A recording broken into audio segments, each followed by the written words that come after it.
Heather, do you think everyone from the waiting room's in? It just popped in, but yes, everyone's. There we go.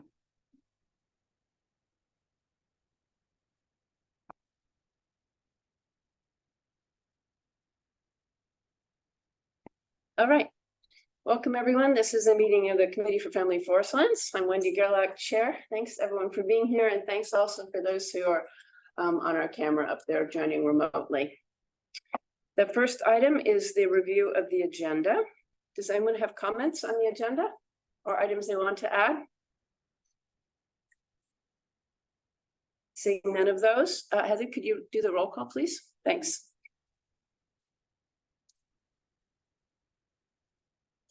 My stuff will load. All right, Amanda Sullivan Astor, Gary Jensen, Here. Glenn Ahrens, Here. Julie Woodward, Here. Paola Swanson, Kate McMichael, Here. Eric Kranzish, Here. Maurizio Valerio, Rick Zen. Rick is entering now. Oh, is he? Okay. Let's see. Dave Bugney. Here. And Wendy Gerlach. Here. And it looks like Paola just entered, so. Paola's here and Rick is here just entering. Hello, Rick.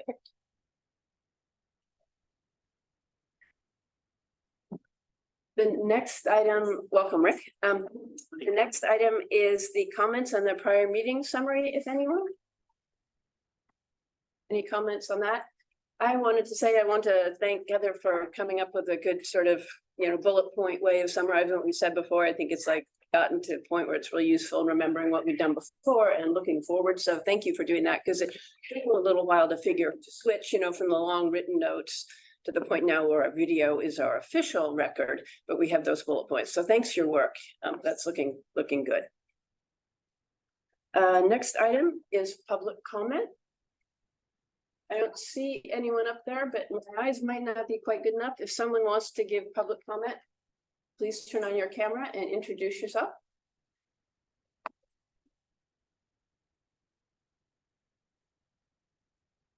Not seeing any. The next item is chair updates. I don't have any particular updates, but I wanted to thank everyone for participating in doing our annual report. And just particularly for those who showed up here in person, because having you guys, Gary and Kate here in person was really nice. I wasn't able to be here myself, but you're some people in the room to be a friendly face, and also for your presentations and readers. It's really provided just great storytelling on the ground, your experiences and opinions. So thank you so much for that. That's my only update, I think. Oh, did we want to introduce, are you saying we should introduce Dave as a new member? Yes. Oh, okay. Because it was a board item as well. It was on the consent agenda to elect Dave as a board member. Yeah, so Mike is politely reminding me. I forgot to say welcome to Dave, and it's funny because of course I see Dave quite frequently, and so I did forget to introduce you as a new member of the CFF and say that it was an item on the last Board of Forestry agenda, so you're now officially on this committee as the Northwest region landowner on the committee, and welcome. Thank you. Do you want to add a comment of any kind? I know many of you, and I'm just looking forward to continue working together because I think we can do some cool stuff. Thanks. Thanks for the reminder, Mike. Let's see. I'll hand it over now to the next item, which is the Forest Resource Division update from Mike.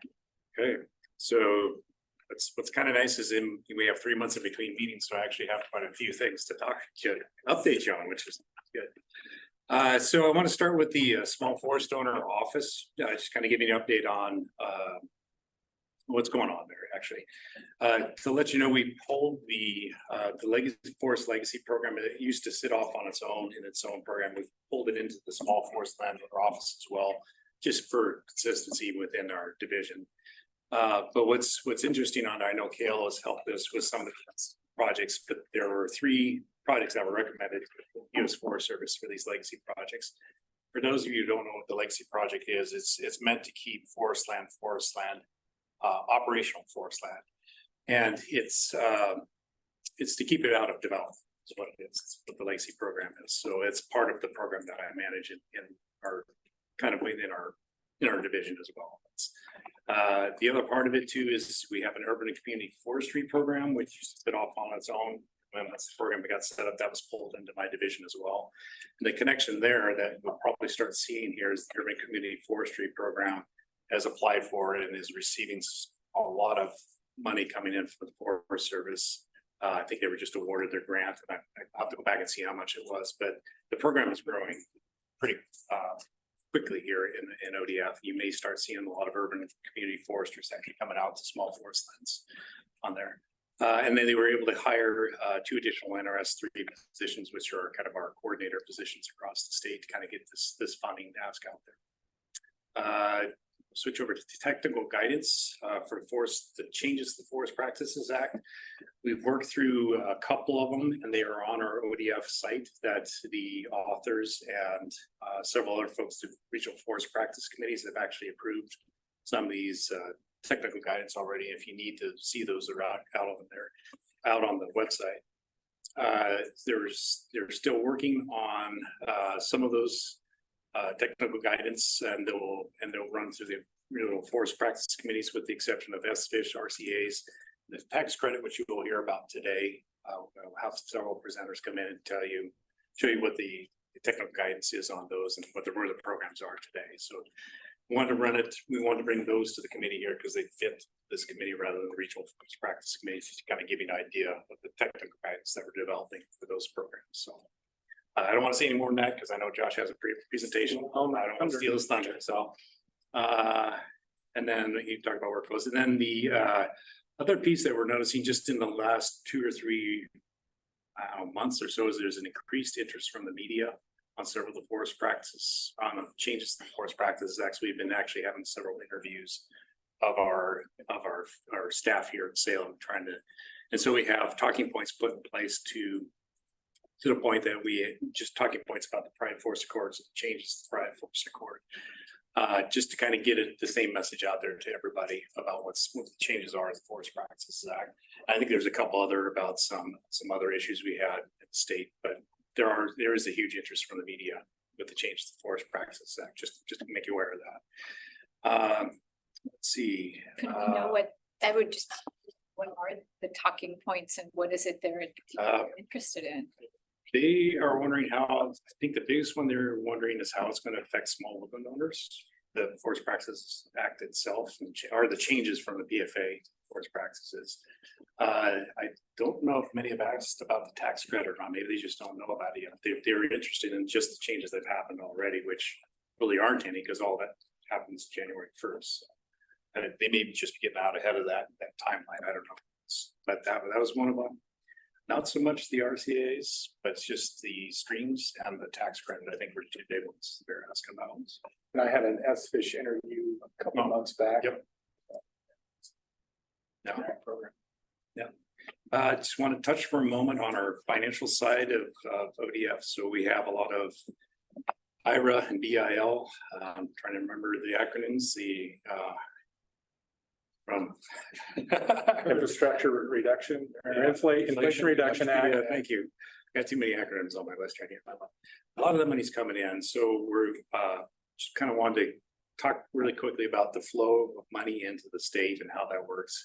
So federal money comes in, we have to actually go downtown and ask permission before we even get it. We have to ask permission from the Legislative Fiscal Office and the CFO office, the Chief Financial Officer for DAS. We can even actually apply for it. So a lot of this money that's coming in for landowners, so it's just a step we have to take. So that usually takes almost a month and a half just to go through that process itself. And when they say yes with that, then it goes to my staff. They start putting the process together, get the grants put together to get them out to landowners. So when money comes in, it takes probably a good full 3 months just to run it through this cycle. So the reason I'm saying that is we have our small forest grant program through the forest resiliency program. It's going to be starting up here pretty soon. I know some people got some of those grants. I think in another week or so, they're actually going to put that out there again. That program is actually general fund money. It was approved by the governor. It's in our budget. And that one actually moves pretty quickly. It's just when we need these federal grants to come in, it takes a while just to process and put them in place and get them through our financial systems. So we can create a grant. So just to let you know, it's about a 3-month process. So it's just, I know some people asked. Want to talk about the orchard harvest. The connection there is small forest landowners can purchase seeds through the seed bank through our Oregon seed bank. They harvested a little over 7,200 bushels of Douglas fir. We finished it up about last week, I believe. They're working on the hemlock. So to give you an idea, 7,200 bushels, we typically get about 0.4 pounds per bushel, roughly 3,000 pounds of seed. And if you get 30,000 seeds in a pound, that's roughly 90 million seeds on harvest of Douglas fir across all the seed zones of the state of Western Oregon. So give me an idea. When Western hemlock, I have no idea what they're going to get off that. It looked like a pretty good crop was out there too. But they're going to finish that up here probably in September, and I'll be done with that. Yes, guidance. Training, we have some training scheduled. I don't have the schedule with me, but it's both internal and external. I believe we're trying to get that out on the webpage for everyone to see for small woodland owners and for we're doing a train to trainer. Actually, today they're over in our Tillamook rooms. We're training up our stewardship foresters and SFOs to train, show them how to train other people. I think you guys have people there too, Rick, or no, maybe I don't know. It was open to, I believe, OSU Extension and ODF&W, I think, on that one. I don't know. Anyway, we got the trainer going on just to help get the changes to the forest practices out there a little faster to everybody. And then the independent research science team and the adaptive management committee is, I think they're going before the board trying to get that process put in place. I believe they're going to try to get that done in September. And then civil penalties inspection, we're working on the civil penalties, kind of getting it tuned up to what's happened in the private court, and that's under development. And the last piece is just fire season. It's still here. I watched the fire report we have one typically on Mondays to kind of go through everything. And what was shocking to me is this fire season, Mike Shaw brought it up, is that we had fire across the state, not just Eastern Oregon early on and Western Oregon later on. It was everywhere all at once. And the outlook for, I believe it was rainfall or temperatures, is that one of those two is going to be unseasonably high, not just into September, but into October for Western Oregon only. So Eastern Oregon is actually going to be normal. Western Oregon is still going to be high, low rainfall, high temperatures, which is unusual. I don't think I've ever seen it do that before. That's the prediction they had. Be careful lighting your piles. If you're going to be lighting piles, don't walk away from them. Especially the other piece of that, what they were talking about was the east winds coming up, which are right around the corner, if not here already. So careful. And then that's all I have with you for an update. Any questions? I have a question for you, Mike. And looking at the burning season and the fire issues you're talking about in the South Valley down here, I'm starting to receive communications about controlled burns. And a couple of the trusts are talking about controlled burning lowland areas along, in this case, Coyote Creek, but also along the Mackenzie and other areas. And I look at that. Does the state ODF approve those burns? I don't know enough about that. If I know the protection program's working on that, I don't know if they figured that. I don't know if they've got that finalized yet, Gary. I don't know. Because I just question the timing with our elements, the weather at this point in time. Yeah. And I personally don't feel it's a good window to ignite until we've seen rain that's been dense enough to change the moisture levels of our soils and vegetation. But I've seen all types of promotions within the last week about fires and how good they are for the environment and what they do. No one has said or specified a date, but the hype is coming. Okay. And that's got my question marks going. I got your question here. I'll send it to Tim Bolschbach. I don't know. I haven't. And has it been mostly like in the valley though? Well, there's some to the lower hillsides, but a lot of it is along the grasslands and the open areas along drainages that abut up against forest lands. Because I've got one adjoining my properties that's right below my property line, then they're talking about burning through an area that's old wetlands, grasslands, that type of stuff, but it comes right up into my property. So I scratch my head and think, So is that considered forest land or farmland? well, it's farmland more than likely, because even mine is considered farmland other than I'm forest. Or farm? Last year they burned on the Fern Ridge Wildlife Area there in Coyote Creek. That was September 2022. Who is that, Julie? On the Fern Ridge, that wildlife area, ODF and W, it was Yeah. one of the big burns with figured the certified burn boss, and it was with the tribes. Okay. So they may just be looking to continue that type of project this year.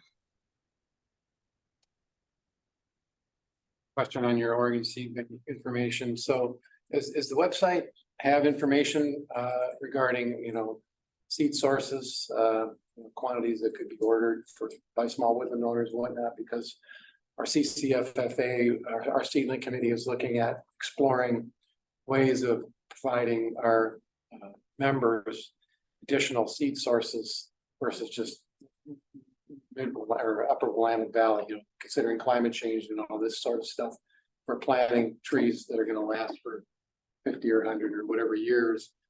Are there thoughts about to allow us to or give people the choice of planting Doug fir, for example, that may come up in our area, up in the Escade area, for example, may come from the south. To answer your question, you can purchase whatever seed you want from seed bank. Yeah, the choice of which seed is up to you. We do have it identified by seed zones and seed, elevation, Right. seed zone, and everything. So we have Douglas fir, cedar, hemlock, the entire list. I know there's Willamette Valley pine. I think there's even Eastern Oregon pine. Anyway, there's a whole list of them in there, but yeah, you could purchase it. What you do with it, it's your choice. Good. Yep, and if you need help, Don Kesmeric's in charge of it. He can answer all your questions. So, yeah. Rick, just a comment, Mike, I had a call yesterday. There's a lot of consulting foresters in this state, and some of them are independent, some of them are part of large firms, and some are just kind of mom and pop folks.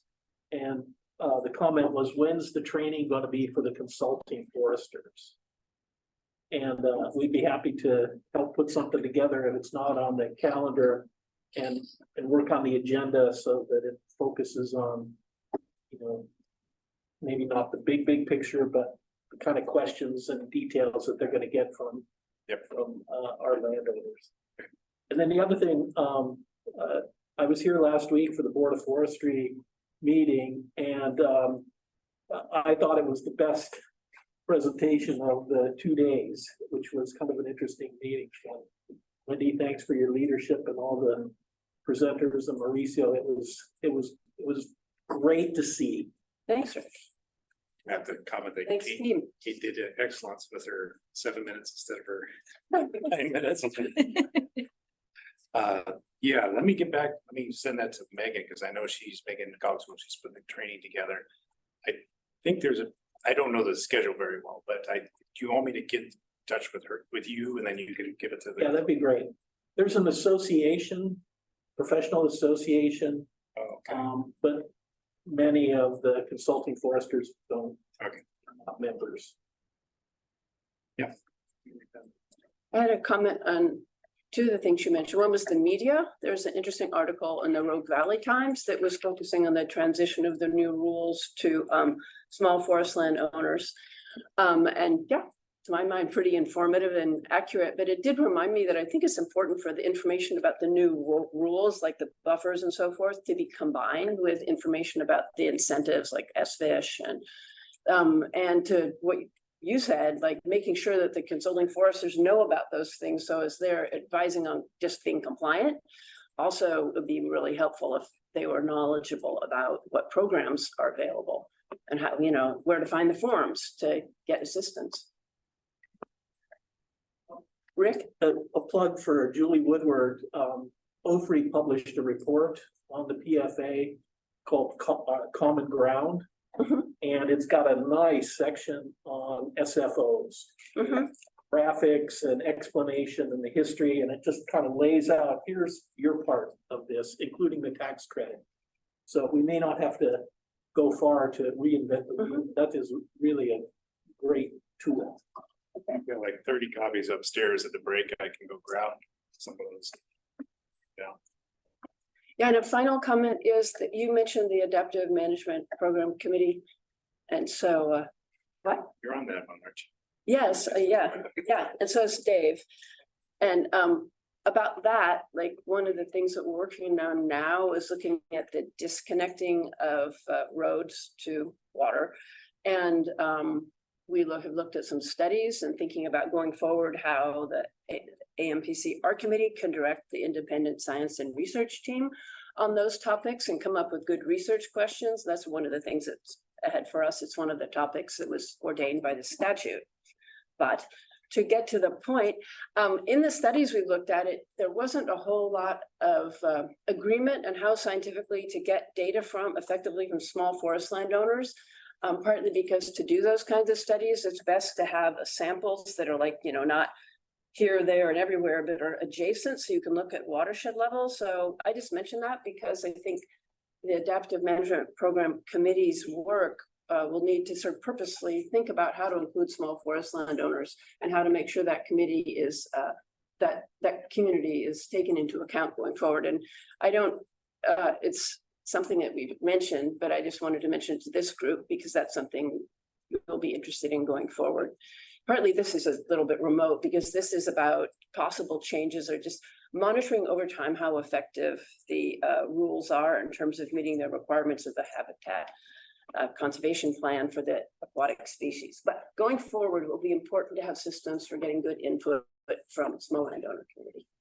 And actually, I'd been thinking as you were going through that it would be really interesting, especially with two of you on that committee, to have like a presentation of what that's all about. Because I know that when we originally had a presentation on what everything was looking like with the rule changes, we had like the 15-second or the 15-minute blurb of what it was going to be. But it would be really interesting to see what is it actually doing? What are the questions that are being addressed? Yeah, and where are those points where it might intersect concerns for small woodland owners? Or ways, that we can get more information to the committee as well. So that would be great as an agenda item, I think, at some point. Amanda's also on that committee. Then the three of you could do it. Yeah, so there's some overlap. right. But it would be great if the rest of us heard it too. Yeah. So Other thing I thought that was important, and I mentioned this to Terry, is the notion of how important it is to get small woodland owners involved in this process, because it's going to be a huge data set. Because roads in particular, to address this particular point, are so varied, obviously, in construction and all that, and longevity, maintenance, blah, blah, blah. And so, in order, I think, to arrive at a good solution, you should have a good set of data for small woodland owners, because we often don't have the scale or the size or the quality of roads that a lot of industrial forest landowners have. So that could obviously impact hydrologic disconnection that they're trying to solve. So by doing that and by getting people aware of what it is, it only helps, I think, everybody. So the more small woodland owners can get involved and want to help, the better. So we just need to find a mechanism to distribute that information, whether it's through OSWA or whatever. Well, and the other interesting piece, because we've been thinking about it, because there's a roads workshop, is your road ready for winter kind of thing happening in Lane County. And we started thinking, well, so many small woodland owners also live on their woodlands, and where is there a difference between what's your forest road and what's your not your driveway, but essentially your access road, essentially your driveway. And are the rule, and how does that, how does that fit?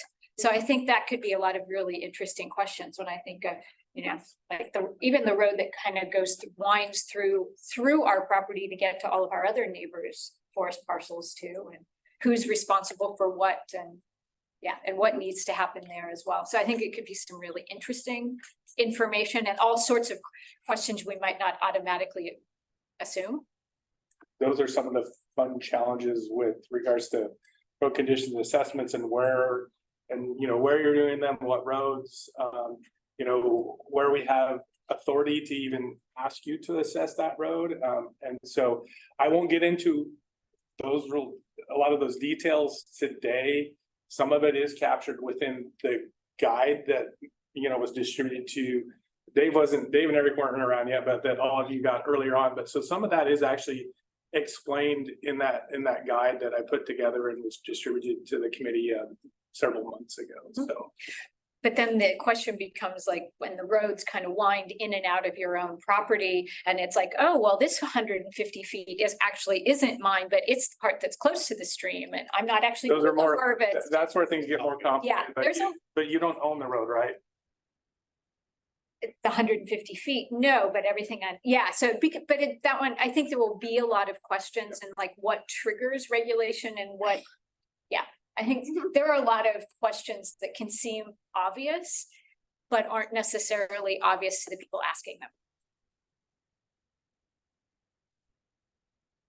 I want to take a moment to ask if anyone who's remotely joining us has comments, wants to chime in on these topics or has questions for Mike. Keola?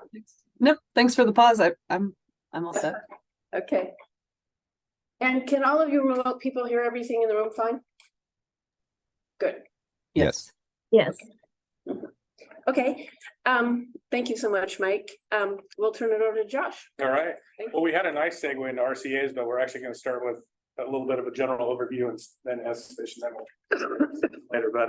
But yes, thanks everyone. Good to see all of you. I've met most of you, but for those who haven't and don't know who I am, I'm Josh Hansen. I'm ODF staff. I'm the coordinator for the Small Forestland Investment and Stream Habitat Grant Program. One of the new incentives or incentive programs for small forestlanders that came out of the rule revisions, as well as I've been basically the technical lead subject matter expert for development of the road condition assessments as well. And so I'm going to be talking to you all about a little bit about those and the technical guidance that we've produced for those two programs. If RCA's is sort of a program, I guess you could say. But I'm going to try and figure out how to share my screen in Zoom. I'm a Teams, better at Teams than Zoom here. So let's go.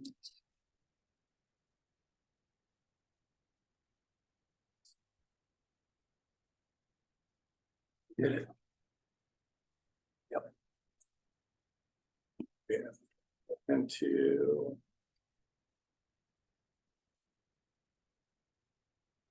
Get that out of my way. All right. Does anyone know how to get that bar out of my way? Which one? This one up here. I can't start my here. Let's see, this is what happens when you don't use I can't get into this file. You slide your down. There, grab it. That actually help. Please. I just need to go into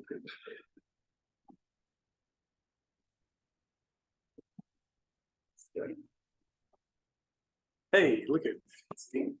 It's the right fingers. Yeah, and we should be able to just do this, I believe. Okay. All right. So Mike already, can everybody see that online? Oh, can everyone see my screen? Yeah, It's good. that's great. Perfect. All right. Michael already talked a little bit about this. But yeah, so development of actual several forest practices technical guidance were essentially mandated within rule, and but actually none of the division 607, that's the small forest landowner division of rule, none of the programs within that division were identified in terms of requirement for technical guidance, nor were the road condition assessments. But recent decision was made by the department that it was a good idea and that they should be developed. And so we went ahead and developed technical guidance for the SFISH program, road condition assessments, as well as the Forest Conservation Tax Credit program. And so for those of you who aren't familiar with forest practices technical guidance, it's actually defined in rule. Here's the definition. And I've underlined the stakeholder process. And that's really why we're here today, is to initiate that stakeholder process. Leadership identified CFF as kind of the most logical, efficient way for us to engage with stakeholders. And so again, that's why I'm here. And we're going to, kind of the two primary objectives for today are to present, maybe propose, because we can definitely chat a little bit and see if we want the process to look a little bit different. But I'm going to go over just a process for how we'll do this review. And then also, we're going to just give some high-level overviews of the technical guidance. We're not going to go through line by line a 30-page technical guidance here today. Well, I have more time than I probably need. It wouldn't be enough time to go through it that way. So just not a real efficient way to do that. But so yeah, we'll just give these kind of high-level overviews of the tech guides, and then we'll go from there.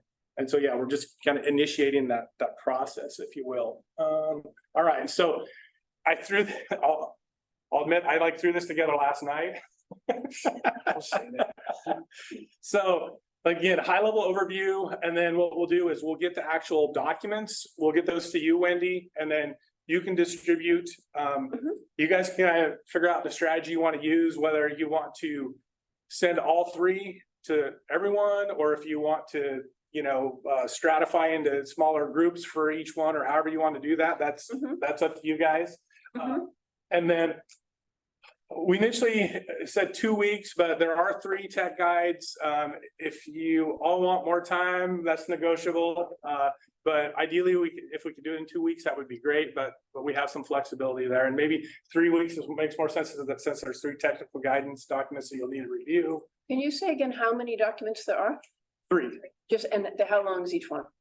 They vary. SFISH is the longest. It's about 40 pages. Oh, okay. And then I think the other 2 are RCAs are, I think it's 17 pages or so. And then Angela would have to, Angela, do you know how many pages the SCTC is?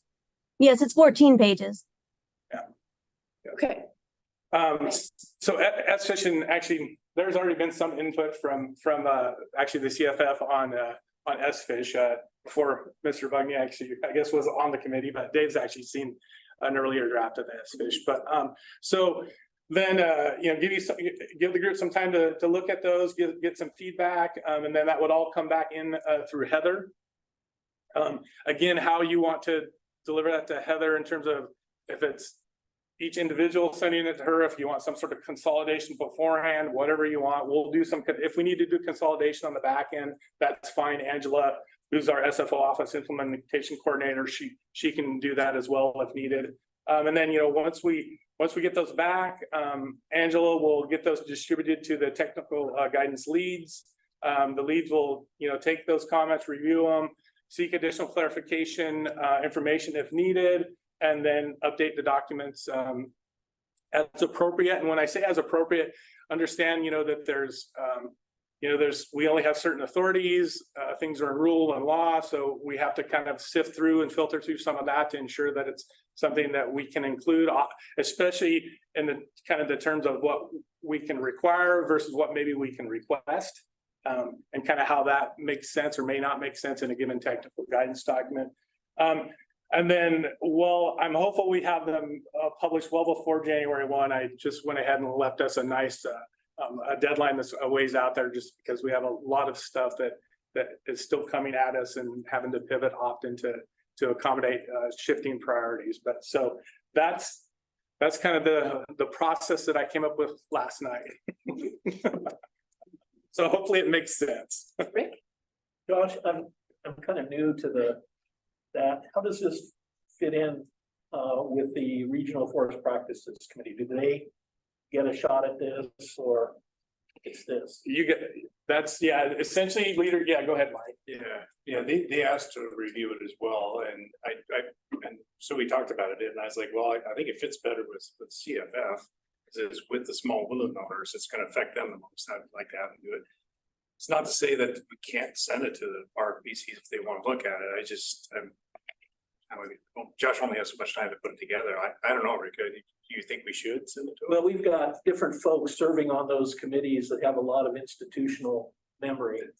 Okay. And I would want them to have a look at it either through us or through those committees.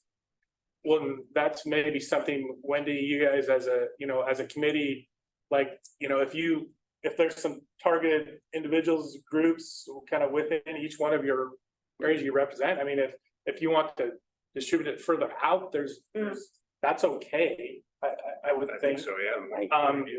But ideally, we would want it coming back in through this committee. Yeah. Oh. I think generally more input is better, more input, but then digesting the input can be time consuming staff wise. So I definitely get that. She's Hi. okay with it. I'm Emily. I am the admin for Regional Forest Practice Committees. Yeah. They were actually given the instruction that in the CFF meeting today, we would be discussing some of these items, and they were given the option to attend the meeting as well. So they've looked through a number of them, and they're in working groups right now for the rest of them that exist. But at least the ones that we really picked out for CFF, they were given an opportunity to join this if they wanted some feedback here as well. If that helps. My inclination would be that this committee do the first go at providing feedback. And then maybe ask that other committee, the Forest Practice Committee, after that, if they have feedback they want to add, that would be kind of two-phase. But I don't have a strong opinion about it, nor a lot of experience in how this ought to be done. Other thoughts?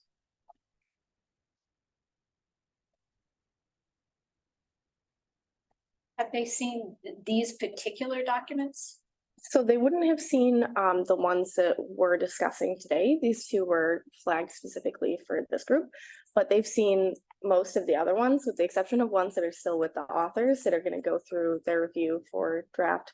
They send back comments and then they go to the author, and then they're either integrated or they're rejected, just based on what we need for it.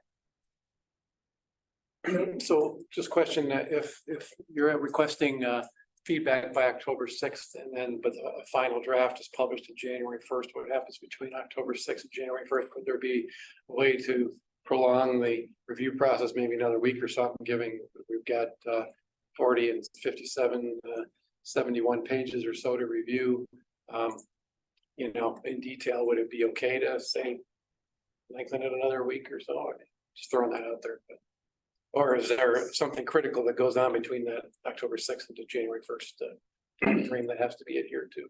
The critical thing in that time period, which, like say, I gave a big cushion to us as staff, obviously, in this, how I laid this out.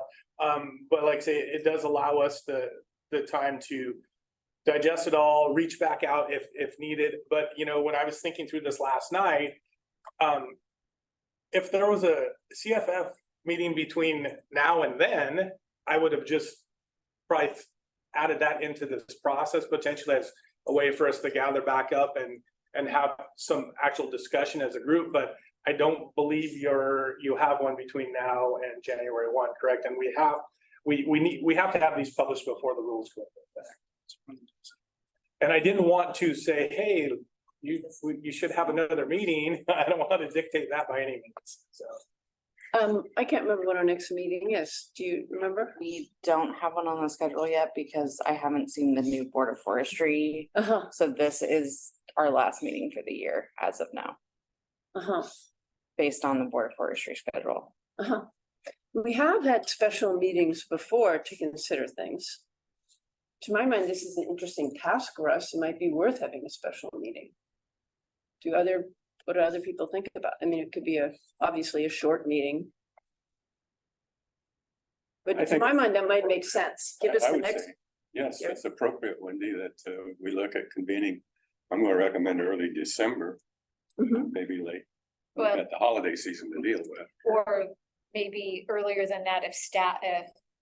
Yeah, I can see Josh's brain kind of popping over there. Well, the sooner the better, but we have to ensure that you have the time you need to do this. Well, Or no Josh, earlier November. under this line and time frame, didn't the legislature mandate that this be implemented by 2024? Was it one? The rules go into effect, and again, this particular set of technical guidance that is gonna be presented to you for input. None of these three are mandated. They're not required. The technical guide, the rule obviously goes into effect, but the technical guidance is not an actual requirement by law. But we made a choice as an agency to develop those. And it makes sense, obviously, that we would have those published at least by the time the rules go into effect. What about having just a Zoom meeting, in October sometime in October after, give people given a chance to review this so we can huddle, because this seems like this is an important set of documents. Really, like you say, I utilized the technical guidance documents, from the other ones that published over the years. So I think it's an important thing to consider and to talk about. Rick? Yeah, I think this is where the rubber meets the road. And I think we've got a due diligence obligation here to really sign off on that. We reviewed them, we know what's in them. We've consulted our constituents or neighbors or friends, and then you guys have a clear mandate. So I agree that in terms of checking with our constituents, people associated with us, like for me, like the land trust community, for you others in your communities, maybe push out a week, the October 6th deadline, and then maybe have a special meeting. And the question is when that special meeting would be. To me, this, from the way Josh looked when we said December, I'm thinking maybe not December, maybe sometimes mid-November. Or later October, or Late October, or Like I say again, the earlier the better, but I know you're trying to get feedback from me, like how much time do you actually need? It will vary depending on the amount of changes that may need to occur, the amount of material to go through, but late October, early November, yes, somewhere in that window works. let's maybe shoot for late October, because I know for me, if I were doing the work, reviewing it all, then I might start forgetting it if we wait a whole month. So maybe doing it late October will mean we'll kind of remember our review process well if we don't wait too long before we have the special meeting. One thing I will add is that, there's three guides, the S-Fish, and like I said, I know I'm stealing already some of my thunder as I move, but the S-Fish is probably the most technical in nature. And it is actually targeted towards, it's really more of a tool for our staff. And in terms of kind of from the broader community, the SFOs, the actual landowners, consultants, whoever else it may be, but really the landowners, it's almost a transparency tool for the program, because it tells folks how we're doing things, and it spells out the standardized methodology and process that we're using to make a decision on who we're going to get money to. And that's important that people know how we're making that decision.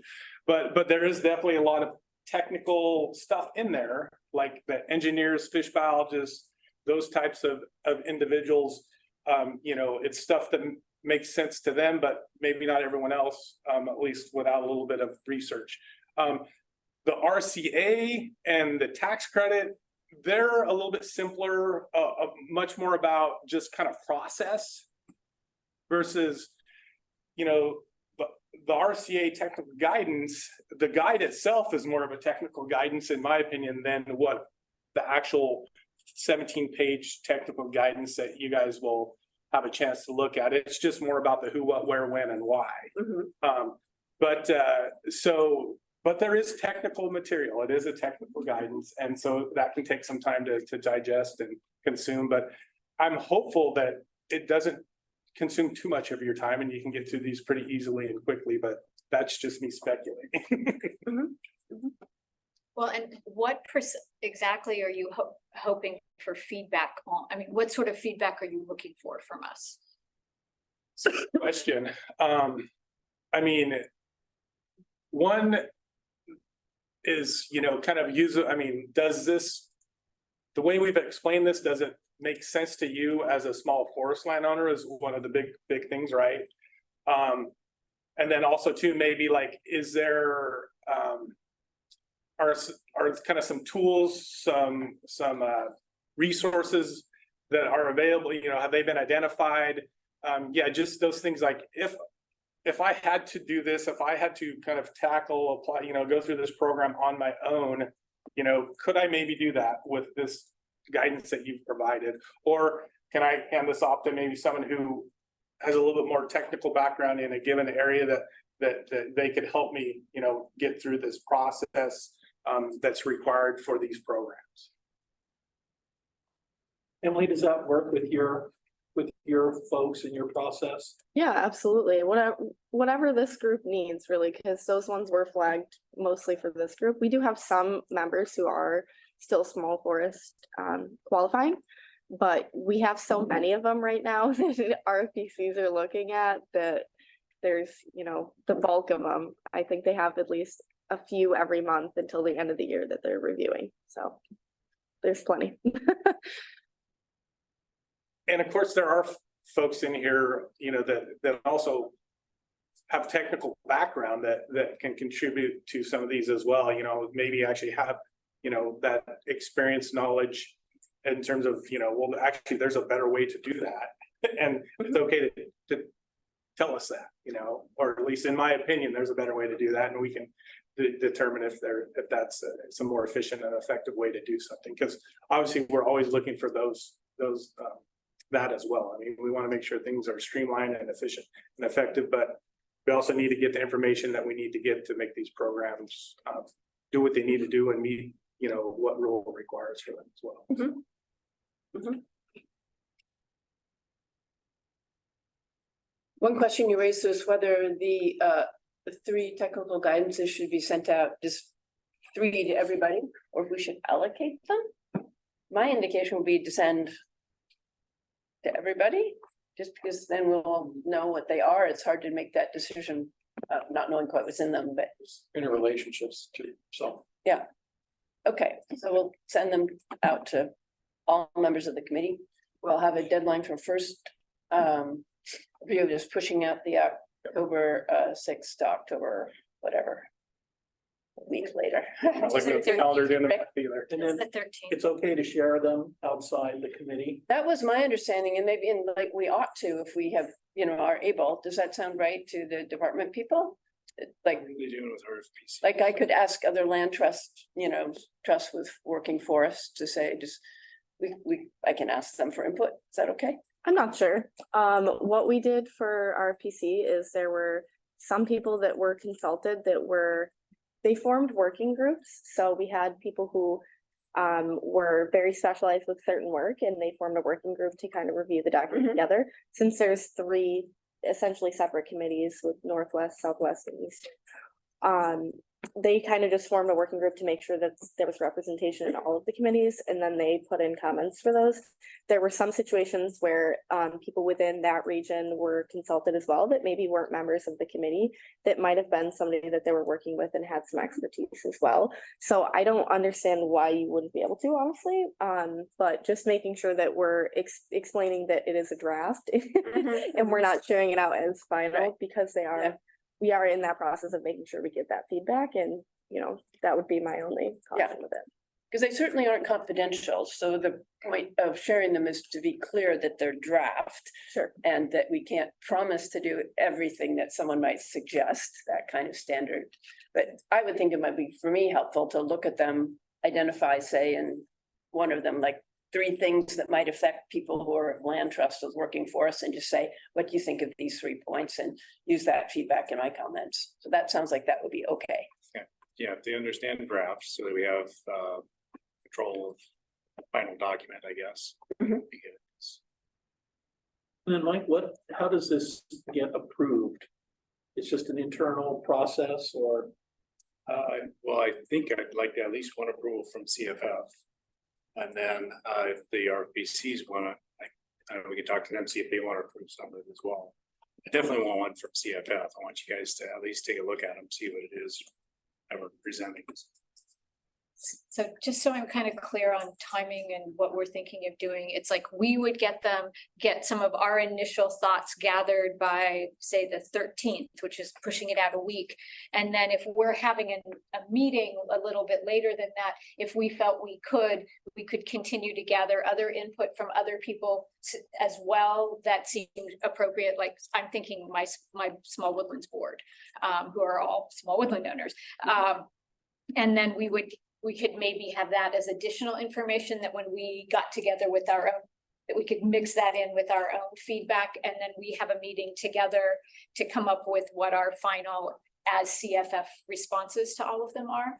Is that, I'm just trying, it seems like we're talking in a lot of different pieces and parts. I want to make sure I know what actually the hope is. My October is really full, so I'm trying to figure out how I slot it all. I was thinking it'd be better if the feedback from, like say constituents, et cetera, came in and was integrated in whatever we present Okay. on October 13th. Okay. Just because for simplicity, I see there's always Okay. a benefit to having more time to network, but on the other hand, in terms of the department trying to integrate our comments and then discussing some of those consolidated comments in our special meeting, it would be hard to integrate in that special meeting with Okay. a lot of additional input. So the one additional ask CFF, and maybe Rick can do it, is to Oswald. I do want, since they're an author group, I do want them to comment on it as well. I'll let Rick handle that. When would the documents be able to be released? Because I'm thinking that's about a month from today approximately. So, that seems pretty good if we were able to get it. So, come soon. Do we know when we'd be getting them? Actually getting the draft. Yeah. You'll get them, Angelo may send you, I actually don't want to speak for SCTC. You will have SFISH and RCA by Monday morning, hopefully COB tomorrow. I mean, they're like, I could give them to you right now, but as you're driving here in the morning, you're going, oh, wait, what about that?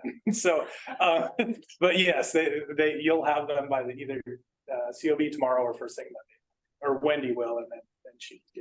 So. And I think that I should send it out through Heather, right? Don't we usually that to avoid, Yes. inappropriate meeting convening and things like Okay. that. Also, it's very helpful to me, which I appreciate. So Heather will distribute. Yeah. Yeah. My clarification. We have, Sorry. Procedural question, just because I'm new to the board. For these comments we're going to be creating, does that go back through you then to funnel back to staff? Do you want my comments to go directly to staff? Back to Heather. Back to through Heather? Okay. I just send it all to me. Okay. Sounds good. Point of contact. And Mike, I'd actually know a kind of procedural clarification maybe. On approval, are you suggesting that like in the special meeting that like a vote is taken and recorded, or what do you mean by approval by CFF? I mean, we could do that, just make it official. I don't know if they did that in the RFPCs. I think they just said good. Yeah, absolutely. So spot on with sending them to Heather. That's the same thing we did, except it went to me. That's just to avoid the quorum, right? Because we don't want to be making those decisions outside. And then what we were originally doing is we were then taking a vote as a group to approve them or not to approve them. We kind of changed the process now because we don't necessarily need to take a vote because they're not a rule, it's just guidance.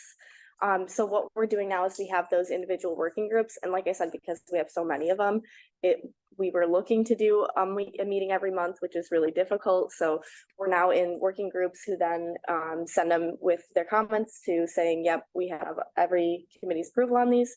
And then we move them forward. So you can really do it either way. There's only 3 of them you have to review. So if you want to take the vote and make sure everybody's, on the same page, absolutely. It doesn't, my understanding was it didn't really matter because like I said, it's not a rule. It's not a statute that we're looking at. Their guidance is to support making sure people understand how to use those. Mm-hmm. So either way, I think there is value in having the comments and having everybody review them and, come to the meeting prepared as this is the sum of all the comments, and yes, we're okay with these. Actually, it makes me wonder if we get comments to Heather that then get to staff, then you guys need to take a look at it, see how you can integrate all of that. And then do you actually want to hear from us after that has been done so that we see how the new document looks? because that seems to be more helpful than just retreading, oh, well, we send in comments by the 13th. We don't really need to meet 2 weeks later to say we sent in comments a half ago, but how those comments get integrated would be the more important piece. Yeah, and especially ones that say can't be integrated for some specific reason, that we would have an opportunity to at least give you feedback on, well, yeah, we can't do that because of A, B, C, or D, something. And how much time would you need? Yeah, there you're in a pinch. My October is booked too. We have a bunch of training coming up. So that'd be more of a November kind of. But I just told someone that I had like 3 open weeks to help with the fish passage technical guidance. So I'll make it work. I can make it work. I think realistically, it sounds like it's sort of for you to say the date, like when you will have had enough time to digest the information for our special meeting. And after the special meeting, leave you enough time to finish the job up at the end of December. And sounds like we're agreeable to doing late October, early November. Maybe you could propose the date that you think will be the best. So can I will. Can I throw something out? Oh, yeah, go ahead. So Yeah. the SAF convention is the last week of October, just so I won't be here. It's not a minimum. I'll need to look at my calendar and yeah, maybe we can just, we can try and I'll look at my calendar and I don't want to leave it. Well, and actually Angela and Abigail need to coordinate with them. So we'll look at our calendars and yeah, maybe throw some dates out that late October, early November. And then we can pick a day that works for the majority and go from there. I mean, I could have a substitute if that works for you too. So Yeah. I just want to throw it out there. Okay. All right. And then in terms of the formal procedure for our approving it, it sounds, to me, it would not seem that we need to have a formal vote, but if we do have a formal vote, the advantage to that is that you can have a majority and minority opinion. As our charter provides it, if you take a vote and there's a decision and there's like 2 camps on an issue, you put both the majority and minority. So if, I don't expect that we would have strongly differing perspectives on this kind of thing. But if we did, we could end up having a formal vote in which we say we, adopt this, but here are 3 additional ideas that the group didn't adopt, but the minority thought ought to be in there. So what do you think, Mike, governance wise? I guess my position is we wouldn't need to take a formal vote, but as a backup, we could if there are issues that come up later. Yeah, I'll have to think about it because what I was looking for is I just want to make sure you all saw it, the documents, and that they were something that was doable for one. And if there were any red flags that you find in the documents, and then if you just say, with these, with whatever change you say we can make, then you say the committee can say, yes, we say this is good. We agree with this. I think it's a recommendation. It's something we don't have final authority over anyway. So I don't think you have to take a formal vote. So, yeah. Okay. Yeah, I'm not sure what you call it, but yeah. Yeah, I think your recommendation is probably more appropriate. Yeah. Okay. All right. Meeting to your presentation. Well, that's okay, because actually, literally, these are very the actual talking about the tech guides is going to take very little time, because like I say, I'm not going to go through a 30-page technical guidance. So I will, so if we're done with actually we kind of got, so we're done with this, right? We kind of have at least this, we've modified this and we have our strategy for the actual review process moving forward. So yeah, the first technical guidance is small forest land investment in stream habitat. So this is the grant program, and literally this is the objective that's right from the technical guidance. And so yeah, this technical guidance is it's going to describe essential information and methods used to ensure road repair projects funded through SFish are eligible for the program, and that funding is prioritized, providing the greatest environmental benefit to fish species addressed in the PFA report. And then the one thing, and this was actually a great, this was thanks to Mr. Bugney when he had an early look at this. I added this because often technical guidance it's a bit, they're often directed for a broader community in the sense of landowners, operators, consultants. But this one it's very much almost like an in-house, like say, process, how we're going to do things. And so people can see how we're doing those. So I added that last sentence there, this guidance is, the stuff you'll see in here is really stuff that's going to be performed by ODF staff, resource professionals, stewardship foresters is who's going to be doing the most of this work. But, you know, there's always landowners out there who may be ambitious or may want to take a different path.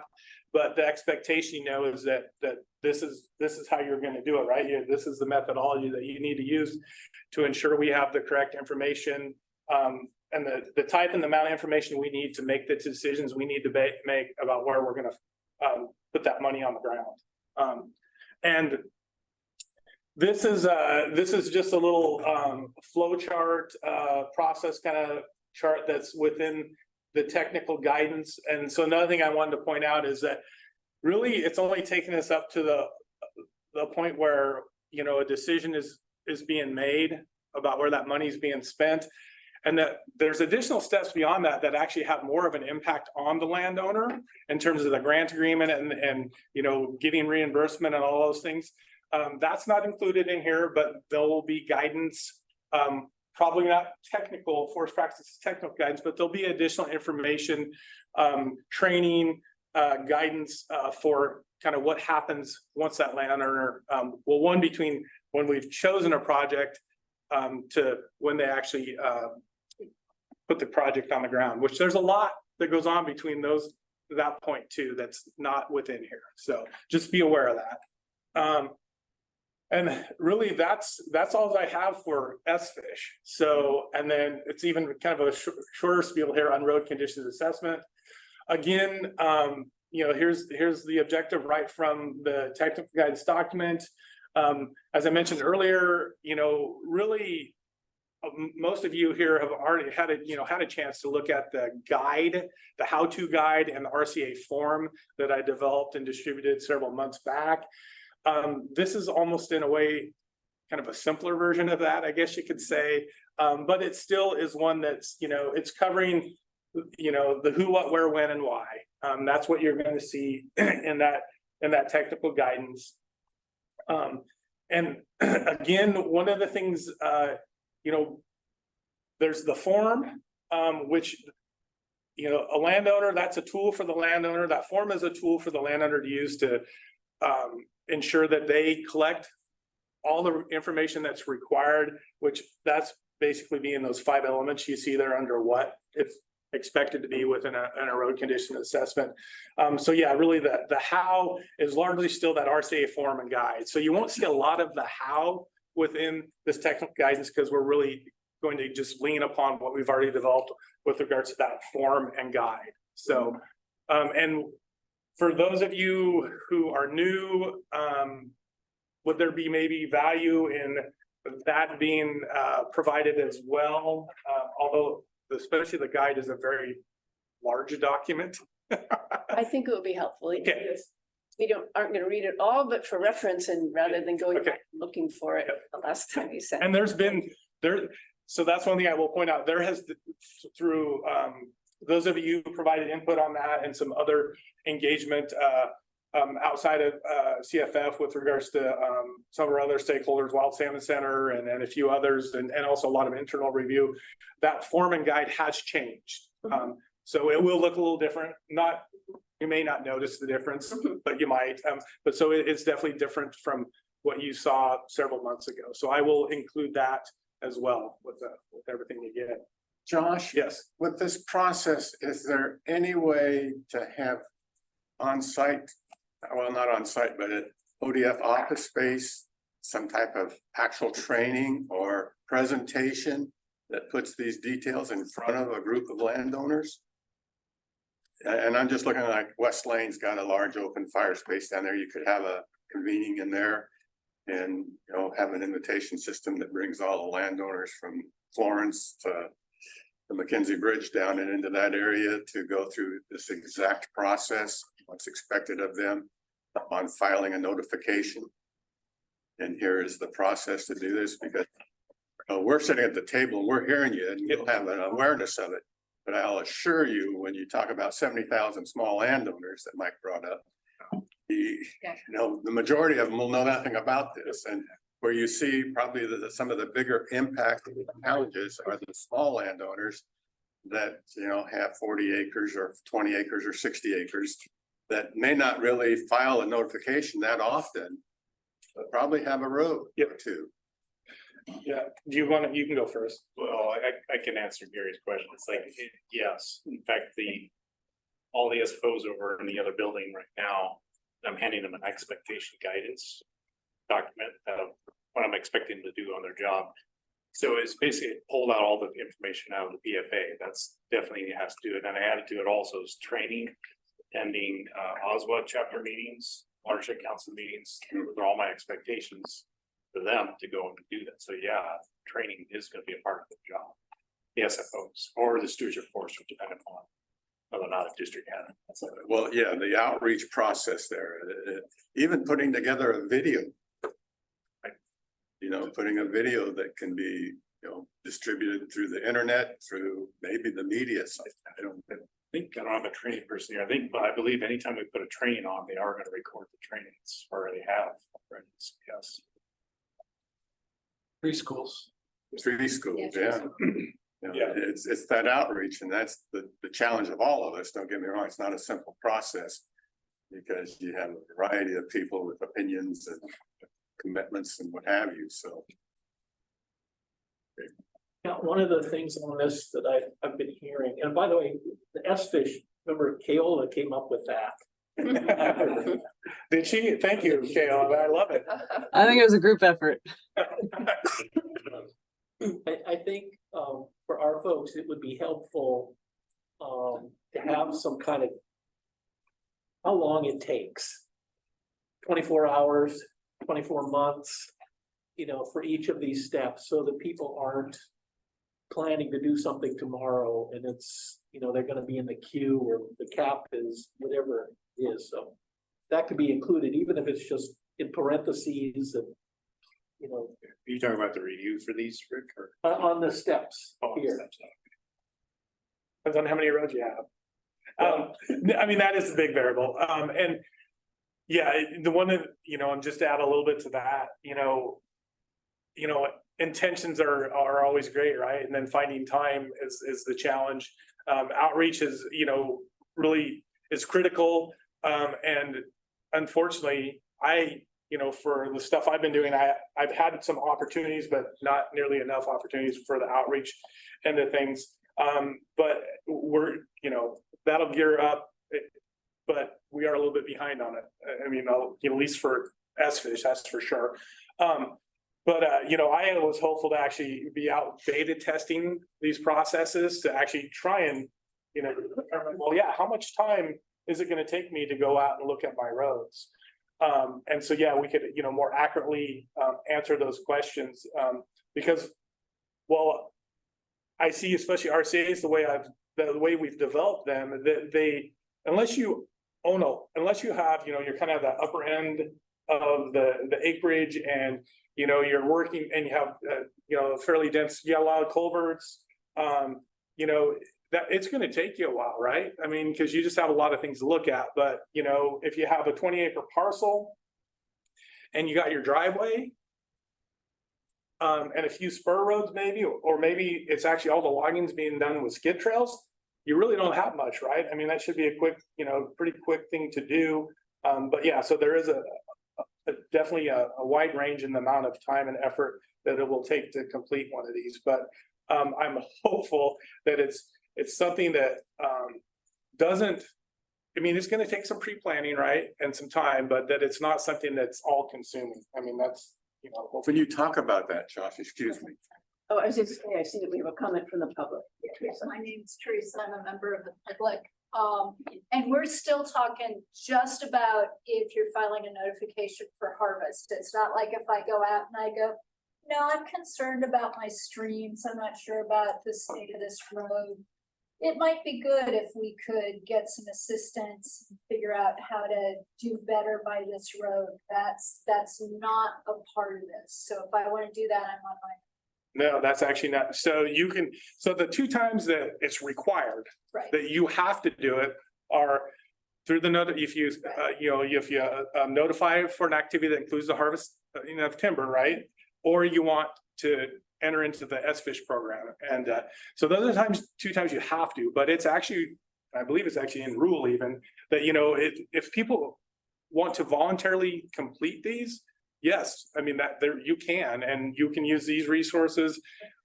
There's also the local foresters that have some ability to provide assistance as well. But yes, no, you can do these voluntarily. We don't exactly have the process exactly set up to how we would receive those, but it's probably going to be, through the local office, and then ultimately to Salem, getting it into our database that will track these road condition assessments. One thing you're referencing here is a notification or the intent to harvest. You can also file a notification for road maintenance or non-harvest activities. So that's why it includes harvest base, and I didn't write it really well there, but so correct. When you notify for an activity that includes, cutting down a tree and putting it on a log truck and hauling it to the mill, even if that's just building a road, that road right away harvest, that's a harvest, that triggers an RCA. It's not just going out and doing, 2-acre clear cut. It's if you cut some trees and you put them on a log truck and haul them to the mill, that triggers an RCA. Go ahead, Mike. No, I'm looking at a status though for non-harvest activities that you notify of operational equipment on your properties. And I say that because that's what I do in many cases, to use a tractor to clear a roadside or to, clean up vegetation along the road with the mowers and that type of operation where you're running power equipment within your forest. Yeah, that doesn't require a road condition assessment. Okay, that's what I'm asking, because you're basically working on a There's road. two things there. So you have PDM, which is protection. That's a different rule set. I think what Gary's asking is when you're doing actual maintenance, if you have to monkey around with a culvert, if you have to work on a culvert, right? How does that kick the RCA? No. Two thoughts. One was if you have people voluntarily doing it, they can also put it in their management plan so that Correct. they have that information there. The other one is, okay, and this is just roads, not skid trails? Correct. Because of course, those have sometimes even more impacts on. Technically, when you're done with your harvest, there's a condition you have to put that skid road in to meet the closure of that operation. Okay. There are rules you have to actually, like water bar and bar. Yeah. And it's a different, so the skid trails are administered under 6.4. Basically, they're administered under the harvest division. Roads are administered under division 625. RCAs are within division 625. So I'm just thinking that that's going to be one of those questions that a lot of I'm thinking small people like us who well, there's a road that runs through and it was only used, it's used by everyone and it was used by log trucks. It's used by an entire little neighborhood, but then. Back to something that Josh said is identifying what's a road, what's a skid road, what's that. Yeah. Yes. Oh yeah, it's going to need some. Yeah, you're going to have a lot of questions. Well, and if it was used to haul logs, that's a forest road. That's not a skid road. That's a, Okay. if you haul logs on it, that's a forest road. And actually in rule, we have now four different types of roads that are defined. Okay. You have active roads, inactive roads, abandoned roads, and vacated roads. Skid trails are actually not defined in rule. We have some guidance that defines them, but you have those 4 types. And so an active road, if you haul logs on a road, that's an active road. That's an active forest road by rule. And then what's the timing in that? Because you just addressed the 20-acre landowner. That, in the honesty of that land, they may not log on it for 50 years. Right. If they bought it after it had been cleared, there's a young forest in place growing, but your time frame to log that is down the road. So they piddle around on that annually doing little projects, no question in my mind, whether it's cutting firewood or scraping their fire. So by rule, that's an inactive road, which is still, if you're doing something that triggers the road condition assessment, that inactive road has to be assessed within a road condition assessment. All 4 of those road types I just mentioned have to be captured in road condition assessment: active, inactive, abandoned, as well as vacated roads. And are all of those definitions going to be in this technical guidance thing? I believe I have a table in there that shows those. Because I think those are going to be the questions, especially when you're talking your small people. And they are defined in rules. Okay, but I'm pretty sure. yeah, Yes. but you've walked down it. You kind of know the kind of steps, like, I'm now really confused, so. I'm not gonna yell at you and say it's all your fault that I'm confused and the government is trying to ruin my life, but I'm now just confused. I think Kate is trying to say she can't wait to see the document. Yeah, but I'm thinking also that I don't think I'm like unique in all the world. You're stressing the importance of the training. Yeah. As it's the foresters. And knowing the kind of questions you're gonna get. And along this same line is it becomes, the road is more than likely also an access road for the residents. It's a driveway. And it has multi-purposes in the bluntness and probably was built in these small lots for logging initially and then increased in quality to be a home driveway. And you have that and how well that's maintained because it will have the same water issues you're talking about, whether it's forest or home. And it has a density of traffic on it, maybe not as heavy as log trucks, but it does get used. And again, it comes down to, you know, especially on the required ones, right? This is a notification that's true, you know, that includes that harvesting of timber, that's what's triggering it, right? And so if that driveway, if you're going to haul logs on that driveway, it needs to be captured in the road condition assessment, right? I mean, because at that point, it's during that notification process or during that operation that you've notified for that's triggering this RCA, that's an active it's an active road. You're hauling logs on it. So that would be captured in the road condition assessment. So as long as I don't log on the land, I don't have to worry about it then. Pretty much, yeah. I mean, if you don't, you know, as actually, I'll steal Dave's a little bit from the article that he put together a while back that he gave me an opportunity to review. In a lot of ways with these rule revisions, you can think about it in that if you don't have streams on your property and you're not going to harvest timber, it doesn't really apply to you. I'm gonna take a moment to pause because we had a break schedule at 10 and I want, like, this is a great presentation and I don't want to miss any of it. So we had the, you know, SFIsh technical guidance and then the road condition Which I lumped it all assessment. To together. do those before 11, like what would work for you in terms of getting your information across and providing us with a 10-minute break? Other than the additional questions, that's in terms of actually providing any sort of content in this presentation, I'm done. Okay. And literally, let's see here. Because you have the second chunk. There you go. See questions. Propose maybe take a break, then we come back and do the questions, or what are you thinking? I might as well take 10, is 10 minutes okay? Sure. And then we will, at that time, I can't see everyone who's here remotely, people are taking a 10-minute break. So we'll be back at 10:30. At that time, you can raise any points you have. We'll have a general question period for Josh. Thanks, everyone. Thank you. Thank you.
let's see, we're gonna have a question time for Josh, and let's see if we could, the mic's back on, and if, would it be possible Heather, to have us see like the remote people again, because that way they can raise their hands and provide any input they might have had, but we weren't able to call them earlier. If I can even see what that says.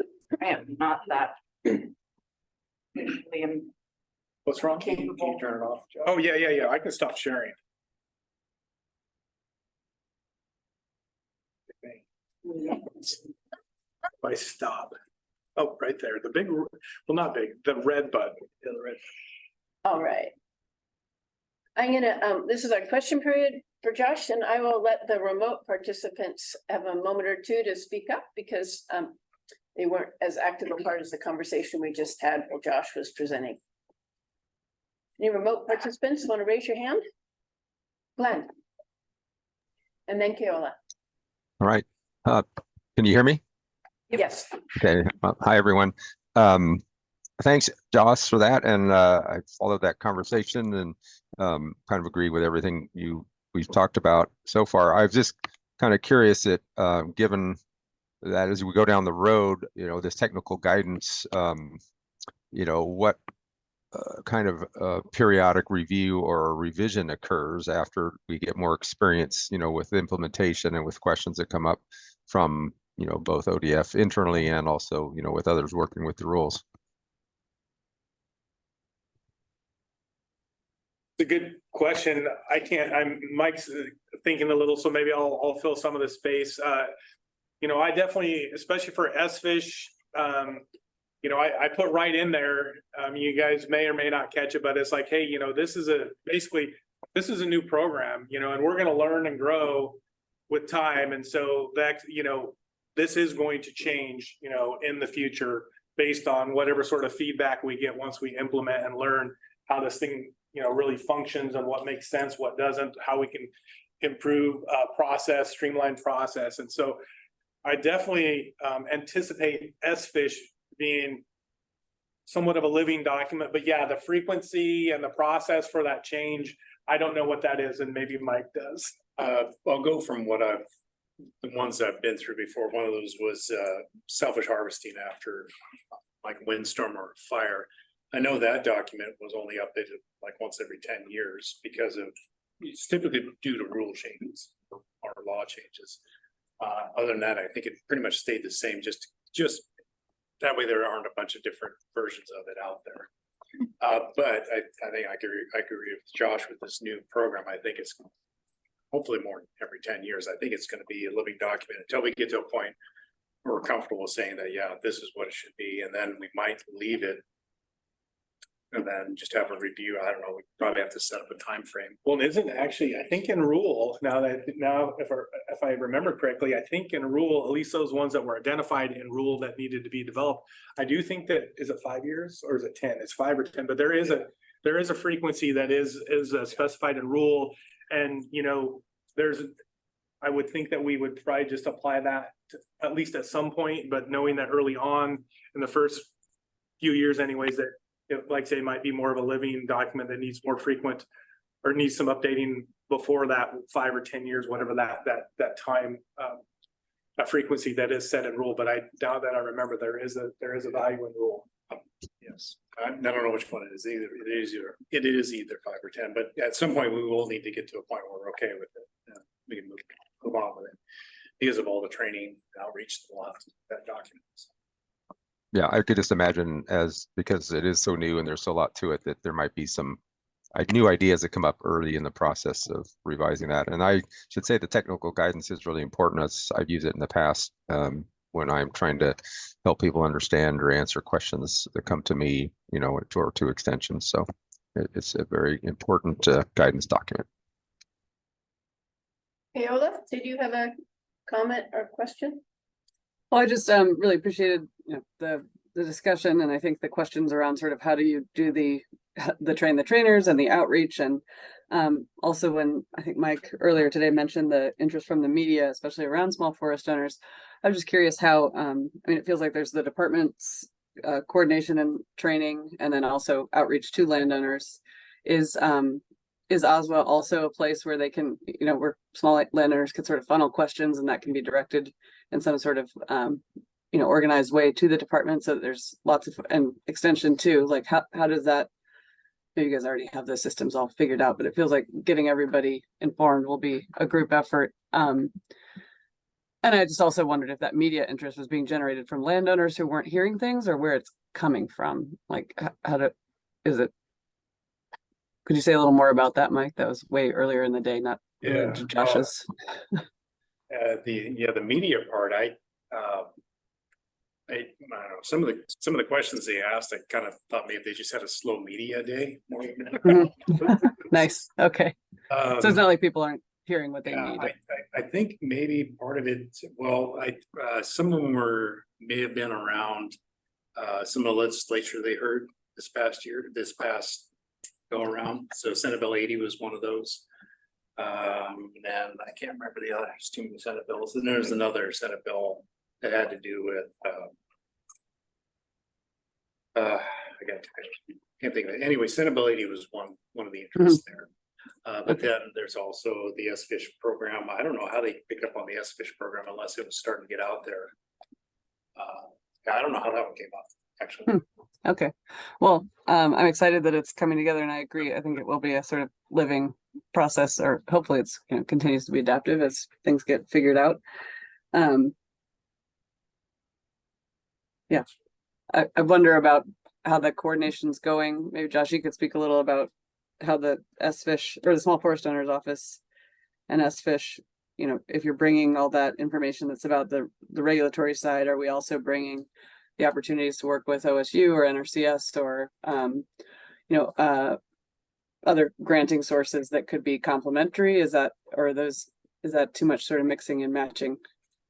Because it feels like a lot of that is also developing. Sorry, go ahead. Well, yeah, in terms of, as I mentioned earlier, I definitely have not had a time, haven't been able to invest a ton of time in outreach, but, I've sprinkled in here and there and reached out to, like individual, at this point, it's just been kind of individual watershed councils, SWCDs. And I mean, I talked to OWEB early on as well, but that was like a year ago. And so, yes, we've been doing that, or I've been doing that with regards to S-Fish, but definitely no like real strategic coordinated effort that I put together at this point. It's just really been opportunistic. One of the things we're really leaning on, especially here early on, is getting at least enough information disseminated to our local staff that they can kind of start spreading the word. And I just had a meeting yesterday with our SFO foresters and thank them, because I am getting pinged much more frequently by landowners, consultants, watershed councils about S-Fish. So at least the word is getting out there a little bit. It's trickling out. And people are even now apparently realize I have a website, because they'll email me and go, well, your link for your application doesn't work. Well, that's because it's a dead link, because we're not taking applications yet. But so yes, at least some, there is some outreach occurring, but like I say, not through any real coordinated strategic plan, at least that I've developed. The agency has some broader, bigger things going on. But yeah, so I don't know if that helps, but that's just kind of, I guess, yeah, okay, good. Rick? Yeah, on the media, I'm not the media expert, but the little paper in Vernonia did a front page expose that was not expose, but report that was really quite good.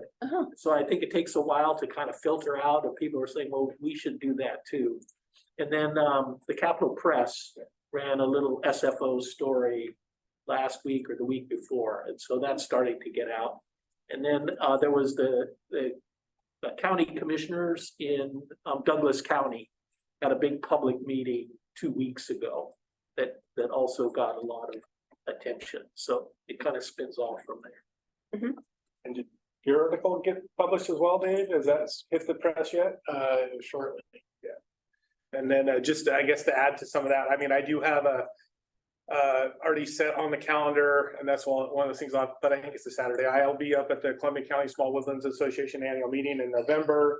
They invited me up, I happen to be a member as well, but, so they invited me up, so I'll be presenting up there both on SFISH and RCAs, and so like I say, definitely sprinkling it in, as best I can, and still making sure we get these other things, out there that need to be out there as well, so.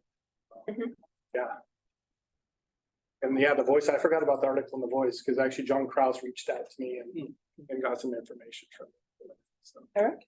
Make just a general comment to the department as a whole of when we look at small forest landowners versus large forest landowners have a whole bunch of obligations that are coming down the pipe in the PFA process. In a lot of situations, our road networks and our stream networks are intertwined. So there's a lot of situations where myself as a large family forest landowner will need to make improvements to my property that may be dependent on downstream or adjacent landowners' contributions to the system as well. So what I would encourage you is don't look at the programs as two separate silos, black and white. There's a lot of gray area where we're going to be dependent on each other. And kind of building on what Kayla mentioned, like with regard to SFISH, if a no option comes back to a landowner of I'm sorry, we can't afford to, or you don't meet the criteria, there's a number of other opportunities out there, whether it's through watershed councils or maybe a large adjacent landowner who's a mutual user of the road may have interest in achieving that objective to then be able to help their enhancement work further upstream. So really encourage you to think of it as a gray interface there instead of two different programs. And I would just add to your comment is, I coordinate or at least communicate on a fairly regular basis with ODFW, one for SFISH, but also with their PFA mitigation fund, because we, obviously see there's ways that we can either integrate funds potentially from those two when it makes sense, and at minimum, when there's something that comes in through SFISH that maybe doesn't quite fit or make sense, hey, maybe it's something we can, send over there and vice versa. But yes, as well as the other sources of funds that might be out there that given project might be eligible for. And in terms of which you'll learn more about as we get more into SFISH as a committee and stuff with the reviews. But, obviously there'll be added value within that prioritization if there's, additional adjacent restoration work, road improvement work that's going on, in connection to that given project that SFISH is looking at. So yeah. That reminds me of the comment we made, the committee, I think, talked about this when we were reviewing the website, which is really helpful having the website have links to, other possibilities rather than being sort of a dead end, just ODF provided things, because it could be something like, oh, look at your soil and water conservation district or something like that. I was just going to mention briefly the article that I wrote that Josh is referring to. I wrote it from the standpoint of a small woodland owner and focus more on things that the Finding Common Ground brochure does not address, specifically the interrelationship between these funding programs, so that small woodland owners have a starting point to know, okay, what's the difference between SFISH and the PFA mitigation program, OWEBs, grants, et cetera. And so anyway, I think it's important for small woodland owners to know that there is help out there from a variety of sources that they should, and the focus of my article was to work with the various entity, whether it's your local watershed council or soil and water conservation district or ODF. Well, and then combining that with what Kayla had said, it's like, I think you also have the people that, like your SFO foresters or your sometimes some people will do it really nicely from a website. Other people actually need a little more of that, oh, maybe you should get in touch with this person, and which is, I know, more work for everyone, but I'm thinking certainly like the really small people who are going to find either their stream's not good enough or their fish aren't good enough to apply to qualify, or they're the ones that just want to do the right thing. And so then they're, it's not being triggered by a harvest, it's being triggered by their own internal desire to be really responsible stewards of their land. And it's like, well, how do they get maybe some assistance? Because it's not like, if they're not harvesting, it's not like they have income to help cover any of those costs. So it's such a huge ask to help everybody, but I mean, it's all for the benefit of the whole forest landscape overall. And I'll just, in terms of SFISH specific, it's a voluntary program. I mean, you don't have to, I mean, yes, you have to complete an RCA as part of the process for the program, but it's not triggered by any sort of notification or anything like that. I mean, you come knock on our door and we'll come out and check out the project you think might be eligible. And if it, if it's eligible, then we'll go through the process of assessing it so we can rank it. And then of course, like say there, you'll have to do that RCA somewhere in that process. But the SFISH funds 100% of the project, right? So you don't have to worry about, you don't have any trees to harvest to help match funds or anything like that. Gosh, there was one other point I was going to make on it and it completely slipped my mind. But the big thing is it's voluntary, it's open. If you meet the definition of a small forest landowner that's in rural and you have one of those 3 project types, you are eligible for funding. It will fund 100% of that project. Obviously match is always good and we'll probably give added value, but by rule, it will fund 100%. The prioritization, so obviously that is driving it. Yes, you gotta have good enough fish and good enough habitat and all those things, because that is really what rule drives us to do, because we want to efficiently and effectively fund that money. But you also have to remember that an additional criteria that is required is time. And so so say you have a stream that isn't good enough and you don't have fish that are good enough, that through time you still will receive, your project will be funded. It's one of the trickier prioritization criteria and elements that I'm still kind of wrestling with. But yeah, essentially the program, we don't want folks to just have a culvert that needs to be replaced that would have some benefit to fish that never gets replaced. The program does want to be able to fund that at some point in time, but we also still want to get the biggest bang for a buck. But so time is actually a criteria in the prioritization. So I don't know if that helps, but and I'll be quiet. I always talk way too much.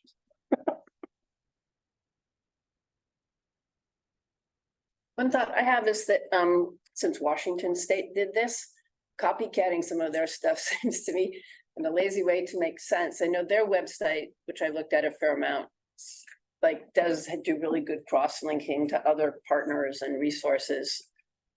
And I think it explains the program pretty well in terms of the threshold, does this apply to me? If it does, what happens, without going straight into some of the, bits is 5% of the watershed currently under this program and therefore I'm on a wait list. That's you don't want people to bump into that kind of information until they've gotten the basic facts down. Oh, I steal stuff from Washington all the time now. Yeah, I've modeled it. It's efficient. Yeah. Something's already been done to check it. No, and they were one of and yes, thank you all for coming up with the SH acronym, because it's much better than the 2F3P or whatever it is. Is that that's it up there. But that was one of the first places I reached out to and definitely got some feedback from them and lessons learned and definitely have, where it seems appropriate, modeled some stuff after the program and I would never admit to really most of what I've done. There's nothing novel in it at all. So that's good. And my memory is that the Washington Culvert program ended up being oversubscribed. So they had a long-term inventory of unfunded culvert. Yeah, they have. There wasn't an appropriation to support it. So hopefully there will be a demand here as well. No, I think they're 1,000 on the waiting list. I can't remember what it is right now, but it's somewhere between 800 and 1,500 that they have on their waiting list. Mm-hmm. So, well, I hope SFISH has that much demand. In some ways, I hope it doesn't have that much need. But I definitely am hopeful we don't get that big of a backlog too if there is that need. That'll be a future challenge, right? Mm-hmm. To navigate.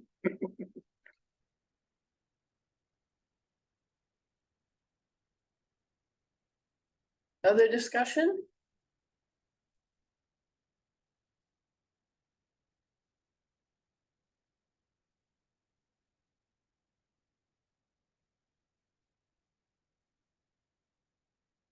Josh, have you had, is that enough? Do you feel like you've, have more you want to say, or shall we just say thank you? Someone's probably gonna give me I'm good. Like I say, I've covered what I need to cover. And yeah, it's still just more of an open floor. If you guys still wanted that, but otherwise I'm done. We can move Okay, on. and we have our next steps. Thanks for the committee for the opportunity to look at the technical guidance. I think that will be an interesting and good use of our time. So, and I appreciate everyone's time and stepping up to do that. So thanks, Josh. Thank you. So the next matter we have is the Board of Forestry update with Ben Dumlink, which is at 11, and he won't be hopping on for a few minutes. Let's see. Wendy, there are a couple of members of public. I don't know. Oh, yeah, good point. Yeah. A good moment to pause. This will remind me to ask if there are members of the public on our remote screen here. If you could turn on your camera and introduce yourselves, we'd like to say hello to you.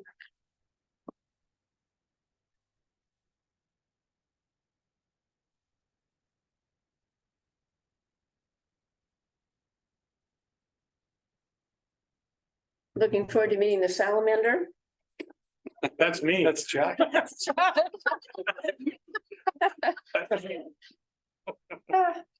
Anyone else? All right. No members of the public wish to step forward now. Like, do you have something like little 5-minute conversation we could put in here? Or? Yeah, well, after our presentation of the Board of Forestry, I had to get other things done, so I wasn't able to. So hopefully Ben can come in here and kind of give us an update on what he heard.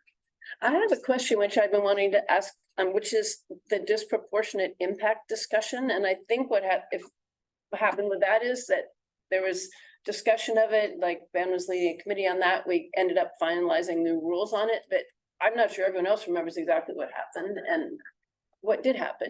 Can I ask you that? That's what happened. Yeah. Oh, okay.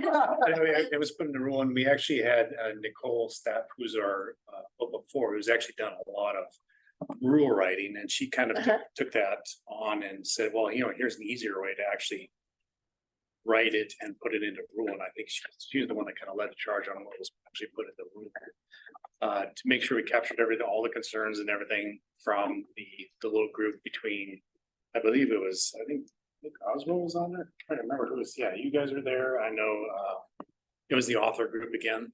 We were going back and forth to that. I think we were kind of getting really detailed, and Nicole's like, well, no, all you have to do is say this, and she actually synthesized it into a very concise language, and that's what went into the rule. And I think it works. At least we'll probably test it. I think I've seen the rule. What is the upshot of what the rule says? I don't know. I'd have to go. Is that too hard? I mean, I've read it too, and I can't remember it, so it's probably not a fair question. And the one thing to keep in mind too is if we don't get any, well, I think one of the comments, I should speak for Ben, but one of his comments was, as we were going through it, is if we put this rule in place and we get no landowner putting in and saying, hey, this is affecting me, then, or we end up with too many, like, you know, half the state putting in for it. He says that we may have to rebalance that wording. That's in that rule, but he was willing to keep what was in there and put that into rule. But I'll let him speak on that. Okay.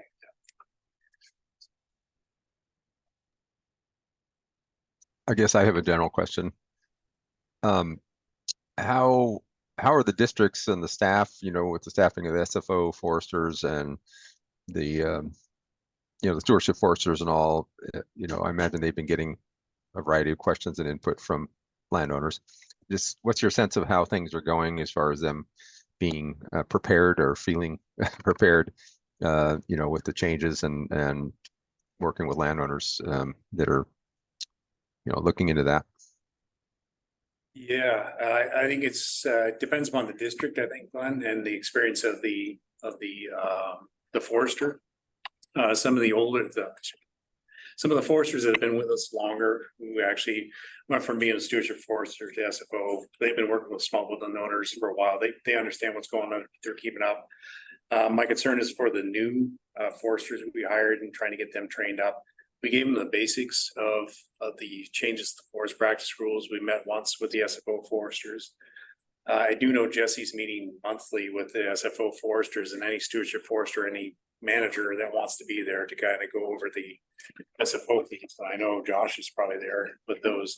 So we're trying to get them up to speed on, at least comfortable with going out and talking to landowners, answering their questions. I still think I think they just need to get out and start doing it and then come back with the questions from the landowners, honestly. Because I can't, I don't know if we can sit them down for another week to do any more training. I don't know what we'd say to them for a week. So I think they just need to get out and start doing it. And I think they'll kind of get into the role, be comfortable with it over time. It's my impression. Yeah, I would echo that. I see more, I guess you could even say confidence in terms of, and willingness to go. Probably always the willingness has always been there, but engaging with landowners more confidently. And I think that me getting pinged more frequently about S-fish is probably a direct correlation to, them getting out there and actually engaging with landowners and being confident in that engagement with those landowners. And then we do have some another round of training. I think it maybe just be a day of training in November that's specific to those SFO foresters coming up. So we'll get them another kind of another serving of information that they can go out there with. And then one of the things that I've been doing in terms of these technical guidance is distributing them to internal staff, our field staff, including those SFO foresters. So there's probably just even seeing some of this and a better understanding of, I guess, what, how we're laying out these programs is probably adding to their ability to get out there and be confident about talking to a landowner about these new rules. And so yeah, I think we're making progress, I guess, is the summary of all of that I just said. Yeah. And we up to pretty full staffing? I mean, you hired everyone you want to hire at this point, or? Sure, yeah. I keep getting the comment that we don't have enough because what they're running into, and it makes sense, is, Western Oregon, I think we have enough. Well, no, they say we don't have enough. But with Eastern Oregon, if you think about it, if you only have 1 or 2 SFO foresters for the entire Eastern Oregon area, they have to travel 5 hours to have a 1-hour conversation with a landowner. So what they're doing in Eastern Oregon, which I think makes sense, is they have their SFO as the subject matter expert on SFOs, but they're training up their stewardship foresters as well to answer the questions for the landowners. So if there's a question, they can get a hold of the SFO, and the SFO can give them the answers for that. So all of their folks in Eastern Oregon should be able to go out and meet with smallholder owners. Is kind of how they're doing it. Otherwise, they're going to burn somebody out and have them drive, from the Dalles clear down to Burns and back again. Yeah, so. And then Western Oregon, they originally thought they had enough foresters to do it, and then they're slowly finding out even in the valley here, they probably need more people, given that the majority of the small woodland owners here are here in Willamette Valley. So, yeah, you ask every single district forester now, they say we didn't get enough foresters. We still need more. But it could go with the training too. I don't know. We'll see. But what I do want them to do, Glenn, and everybody's is I want to put everybody in place where they are now and go for it, try it for a year. And then what I've told the district foresters is I want you to identify any issues that come up with assistance to small forest landowners. And so then at a year from,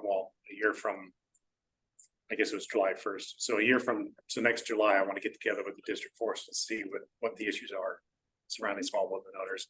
They either make adjustments to who goes where, or see if we can't ask for more positions or whatever's needed. So I want to leave it in place for a year, try it out, and if it doesn't work, we'll retool. All right, thanks. Mike, and thank you for that question, Glenn. I see that Ben has joined the meeting. Hello, Ben. Thanks for being here. And the next item on our agenda is the Board of Forestry and hearing from Ben. So am I up? Is it my turn now? It is your turn. Okay, well, thank you all. And thanks for having me join again. And is there much background noise with me right now? Is that distracting? Nope. It's Great. okay. We've got machines running in the background making flooring right now. Want to make sure that's not causing a problem. So I wanted to, I had a couple things I wanted to sort of bring you up to speed on. Some of you were at our recent board meeting. And this probably is refresher for some of you. I don't know how many of you stick it out on YouTube to watch the whole meeting. But I wanted to, well, first of all, just a huge congratulations and thank you for that fantastic report. It was high level, it was to the point, it was substantive and actionable, and it was all the things that I feel like it was just a really great report. And it was definitely heard by the board. I mean, I think I saw it, I read it, it was a great presentation, and there's a lot of things in there that I think we can hopefully work on over the coming year or two. And so just a huge thank you to Wendy for putting that together, and for all of you for for Kate and Maurizio to follow up, presenting in that meeting. That was great. And I think in one-on-one conversations with other board members, like, it was impactful and people heard that. So just a big thank you for that work. I wanted to sort of touch on the vision for Oregon's forests, what was formerly called the FPFO, or Forestry Program for Oregon. And we spent a bit of time on this at our board meeting, but wanted to sort of loop you folks in on sort of where we're currently at and where we're going with that work.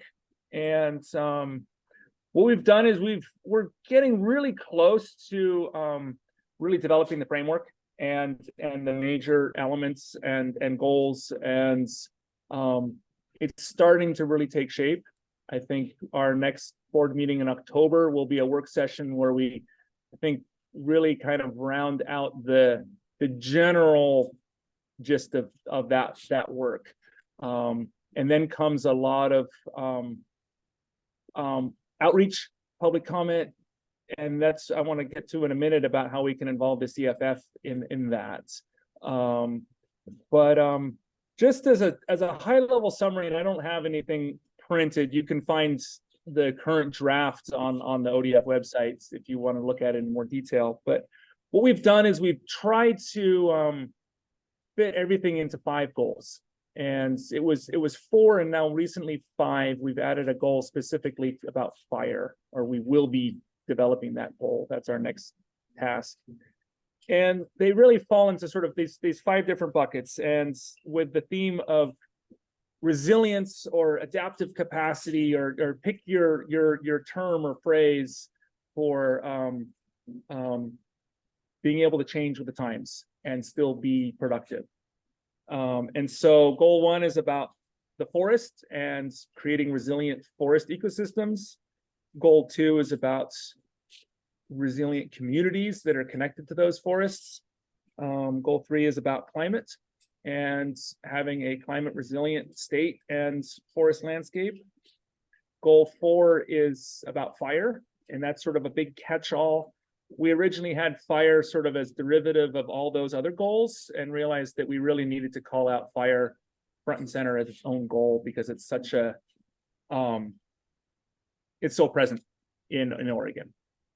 And goal 5 was more of a department goal on operational excellence and making sure the department is doing the best it can.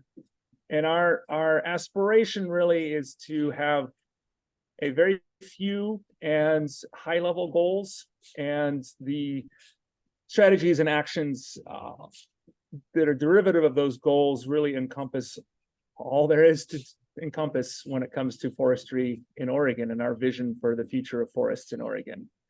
And so the hope is that those goals really capture it, and that any particular issue or topic or idea really can be fit into one of those 5 goals. And then and we're really working on just the goal titles, the headings, the sort of summaries. The strategies and actions are coming, and sort of how do we, and then measurable outcomes to make sure we're making the most of this project.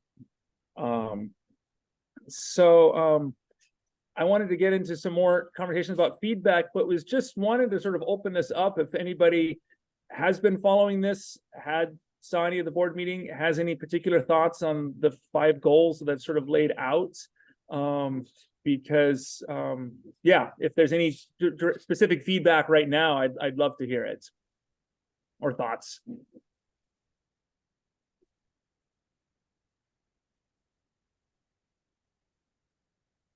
Keep going. So that brings me really to my next question, which is after October, and we have a relatively fully formed draft.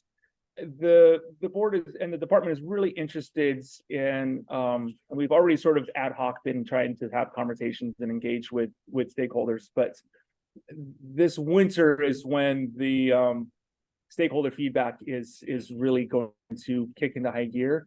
And I've been trying to think through how we best leverage the CFF for that work. And wondering, I've got a couple ideas. I was curious of sort of how we might best solicit that feedback, whether we have a sort of schedule a longer agenda item for a CFF meeting where we can really dig in, try to solicit feedback, and maybe me and maybe we can get Robin Harkless, who's our facilitator, the two of us to do a little more in-depth presentation. Whether we want to just solicit written feedback, I'm curious, maybe first to you, Wendy, or for anybody, how we might best leverage the CFF this winter in providing really substantive feedback on this project. My initial thought just has to do with the time for us to figure out what's going on and have something specific we can look at to efficiently comment on, because so far, like, you can look at, like, you could listen to the whole Board of Forestry meeting. I admit I haven't done that, but looking at the packet is of course a very good way to more quickly look at what's going on. So, you know, as a committee, we probably haven't been doing that because we're working on other things. And the thing we just talked about was doing work on reviewing the technical guidance. But that's on our plate perhaps first, since we just agreed to do that. But following that, my thought would be that if you have any kind of, you probably do have some kind of draft of these first bullet points that you're talking about, and then you're talking about your strategies and actions and having measurable outcomes and some other things under that. So we could do something like, after we do the technical guidance work, look at whatever exists in terms of something we could review from the board, and then look at that and have on our agenda in January, I think it would be. We haven't set our schedule for the next upcoming meetings. You know, have a long agenda item, going over it together and liaison with someone who's working on it, either, you know, for the board or ODF staff or whoever. Other people have ideas. Rick. Hi, Ben, Rick Zan. With these broad goals, they all touch SFOs. Yes. And so we ought to be proactive and make sure that in each goal, we've got something that reminds the board that we're here. They know we're here, but there may be some spots in each goal that there's something that we can really own. And it's not neglected. What do you think about that, Ben? Absolutely. And you know, as we've been going, I've been, you know, trying to work those in, but more very strategically trying to work in a strategy under each goal that's specific to SFOs is a great idea, and I think has a lot of merit. So yeah, no, I'm taking notes here.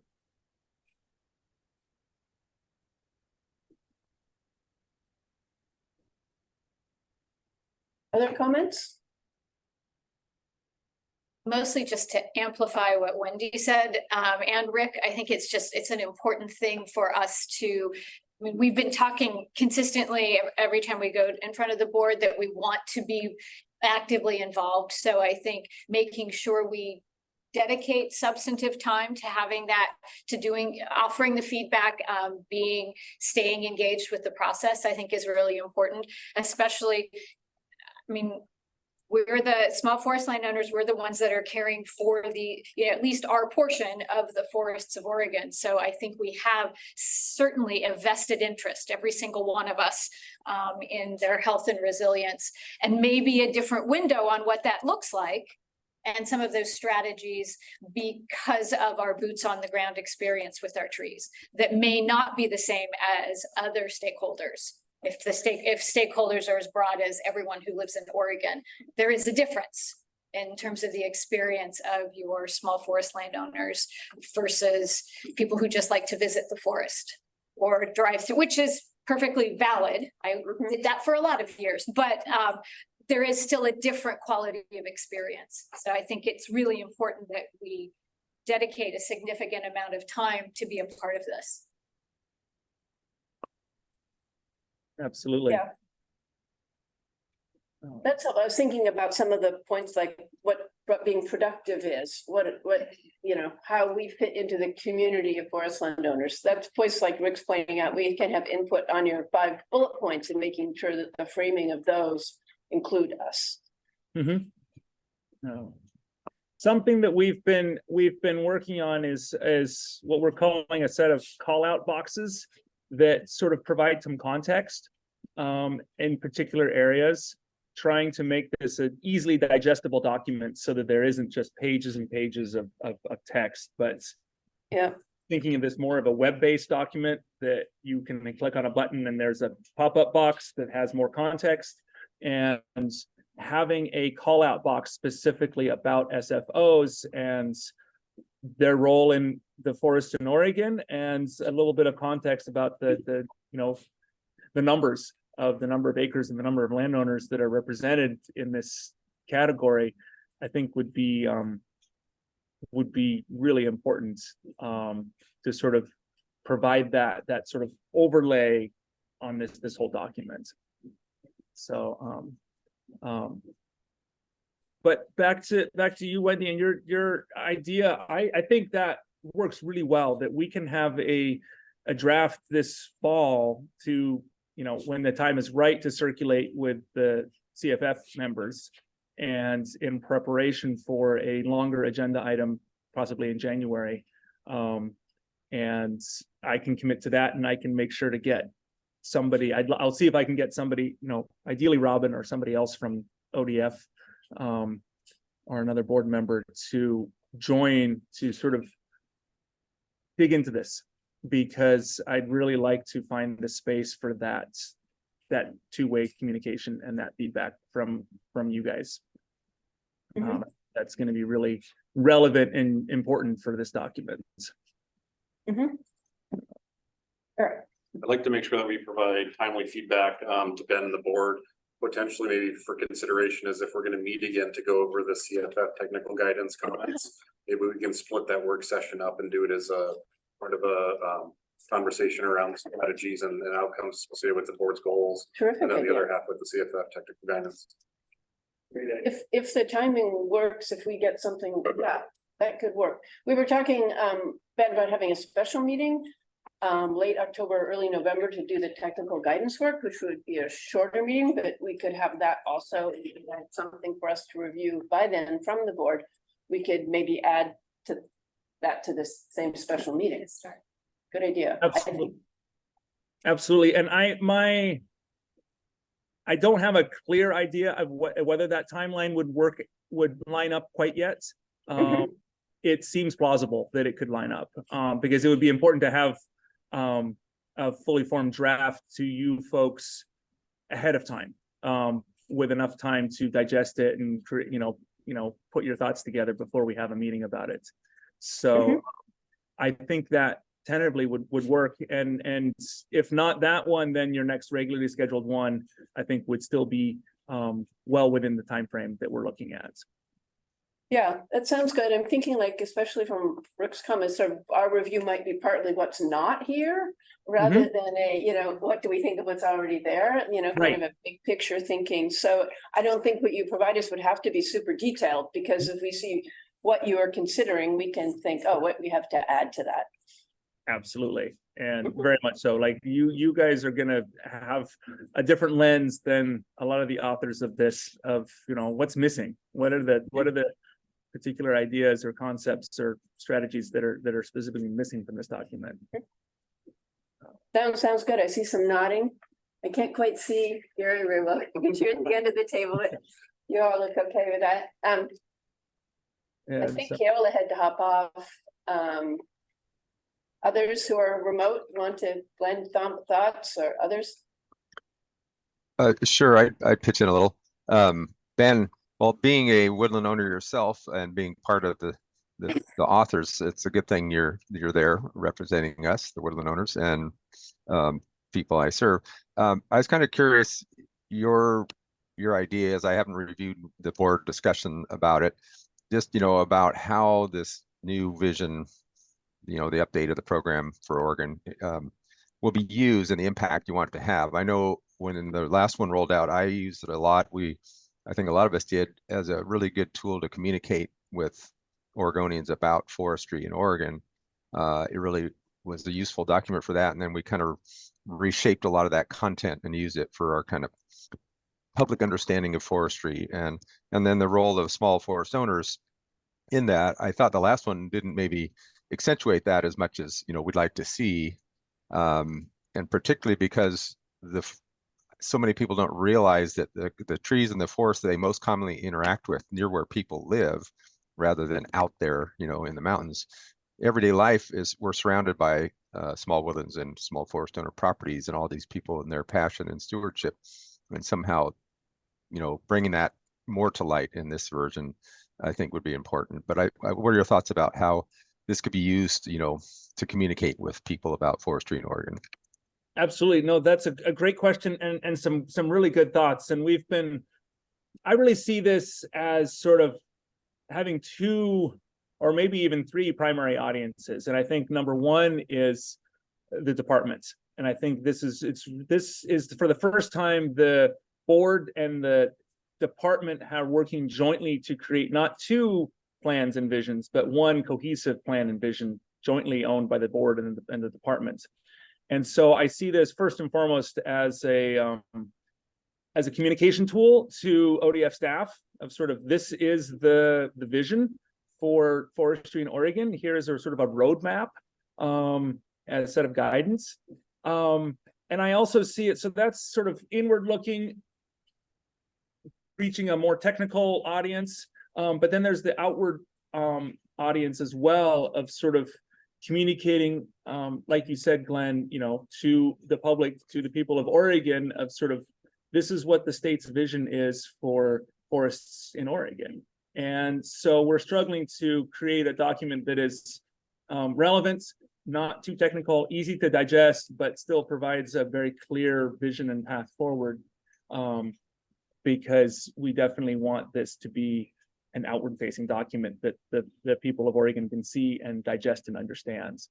And my thoughts initially had been sort of more on the sort of side of policymakers, communicating succinctly where forestry in Oregon is headed. But I think your points about the general public and the folks you work with and interact with more regularly, this is a great tool for that as well, because it is very much seen as an all lands document, not just covering the acres that are governed by the Department of Forestry, but all forested acres in Oregon, with the understanding that there are different spheres of influence, but the vision is a grand vision and trying to encompass capital F all forests in Oregon. So those are some of my thoughts on that. Well, those policymakers and their staff are also a really important audience, and I think of them as a bigger representatives of the general public. So, but they have a lot of influence, of course. Yeah.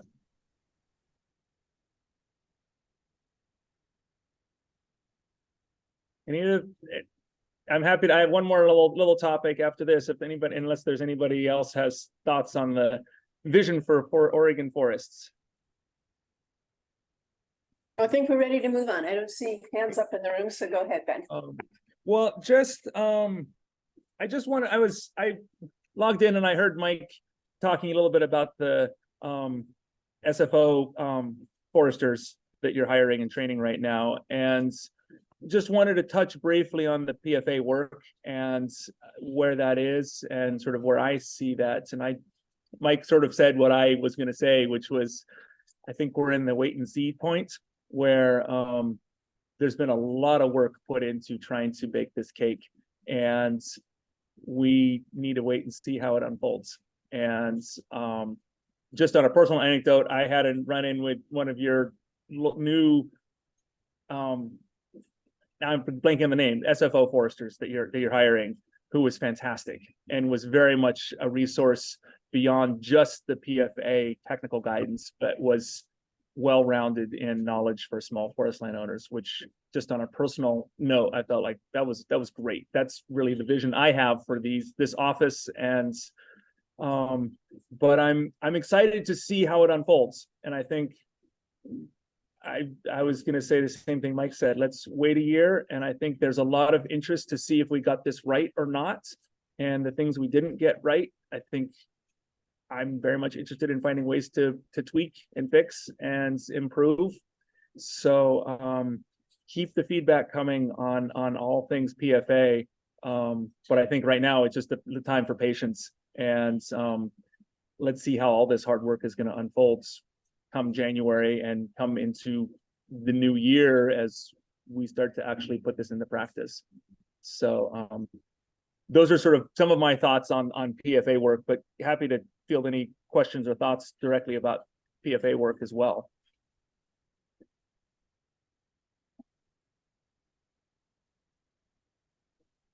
I just have a general comment, which is in the room. We've talked a little bit about media and media focus on it and the kind of information that's being put out by media outlets. And I was just curious if you and the board have thought about that and if that's going the way you want, and if there's any thoughts at your level of, how that might be supported to be reflective of what is useful from your perspective.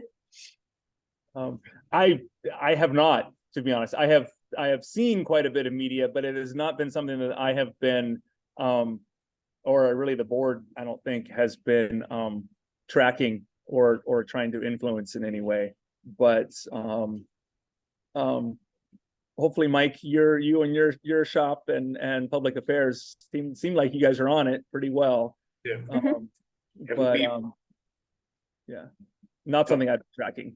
Yeah. Well, that's basically sounds good, like in the sense that it's, you aren't feeling like it's been a problem and how it's been presented or something. Yeah, I mean, just with all the requests that have been coming in, Ben, we do have as you call it, a system down, so that when it shows, like when a request comes in, who gets involved, who gets to do the interview, which subject matter experts are at, has to be a part of that interview.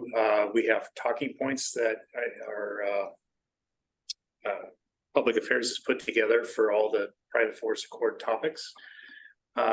So it should be from one interview to the next, the topic, what we say should be the same. Because we're having the public affairs kind of run the show. So they're the ones that kind of feed us the topics, and that we talk to people. It's like, okay, this is what we're going to say. This is what we've agreed to in the Board of Forestry, the agency, our partners. So this is what we say. Don't go off script, so to speak. So, but it's coming together. There's a few bumps in the road, but I think we're actually moving in the right direction. I know Josh was. I think you were on one of the interviews, were you? Yeah, and then David. I mean, there's a lot of stuff going out there. It'd be interesting to kind of collect all that together of what we've gone through so far. There's a lot there. Yeah. So, and I anticipate come January 1st, there's probably be a lot more. Wendy, was that question coming from a particular perspective of things are going well or things are not going well when it comes to media? Oh, it's just my personal curiosity, because I think, I saw some letter that was a copy of a letter that was sort of a land speculator, I think, like that was sending a letter around to small forest landowners saying, these rules are coming into effect that will dramatically decrease the value of your property. Please sell this to me now as a discount in your own best interest because these rules are going to be implemented. Right. And we don't want the community to be thinking that's the reality of this. We would like the community to know, like, these are being implemented. You have options under these rules. In addition to that, to be compliant, say there's these, incentive and funding programs. You have the minimum option. You have different things. So to me, it's just seemed important that we don't have like a sort of scuttlebutt around in the community that people should all be selling their lands at a discount because of these rules coming on. So no, I just was hoping things were calm, and it sounds like things are calm. Yeah, no, now that you mentioned that, I do remember hearing about that letter, and there was, I think, a little bit of sort of ad hoc. I had a conversation with a couple of people about it, but hopefully it didn't go very far. And hopefully nobody got snookered into that nonsense. We have a copy of that. I got one on my desk, and we've talked to the districts about it. So we're aware of it. Good. Didn't Oswald, didn't we do something about that? I thought we talked about, refuting that. What that sticks in my mind, somebody. I thought it was you and me or somebody. What's the status of that? Do you know? I'm not sure. Well, I don't mean to raise it again as a thing to worry about, but you asked where my thoughts were coming from. And it's important to have kind of a calm, accurate information floating around for people. I think that's a great point, though, and I mean, ODF has limited ability to reach out to, disconnected woodland owners, whereas, we do, and like through Glen Aaron's woodland notes, at least it reaches Clackamas County area, where there are mechanisms to reach more people, and when false information comes out, we should have the ability to address it, so that, because that just festers cynicism and all that sort of stuff. Yeah. Rick? Yeah, one of the methods that's been kind of slow going, but thorough, has been the Partnership for Forestry Education. And so that's OFRI and ODF, and it's a big group. And so OFRI has been the conduit of getting kind of stuff out first, which has been really great. But I think we've been doing largely op-eds and one-on-one calls and that sort of thing to try to fight that. But I don't know that there's been sort of a systematic and from small forest landowners to counter that. It should also, it should really be timely, so that when something like that comes out, because the longer it sits out there, the more people fester about it and stew about it. And if there's a way we could have, like on previous boards I've been on for school boards and whatnot, stuff like that runs rampant. We would have basically a rapid response team from the school district that would get the word out through key communicators, we call them, so that in the community that could talk to people, say this isn't true, this is the way it is, blah, blah, blah. And these people were trusted and that sort of thing. So if there was a way to, this may be something that should be really, I think, discussed, to have a mechanism like this in place, because you can imagine as January 1st rolls around, people are gonna go, what? And sharing the talking points could actually be helpful to know, like, what are those talking points from the Board of Forestry or from the department's perspective. But then I think the other one is who is this going to apply to and who isn't it? Because what triggers, because I think there are a lot of questions out there, like for all sorts of people if you don't know, and getting those we got it too. So yeah. Yeah, just the one caution with the messaging, I think Rick's right. I think it does need to go through Oswald, because there's certain things as a state employee, I can't tell a landowner what to do. Right. That letter specifically, so we got to be careful of the message that goes back those things. And I'd rather have Oswald kind of be the.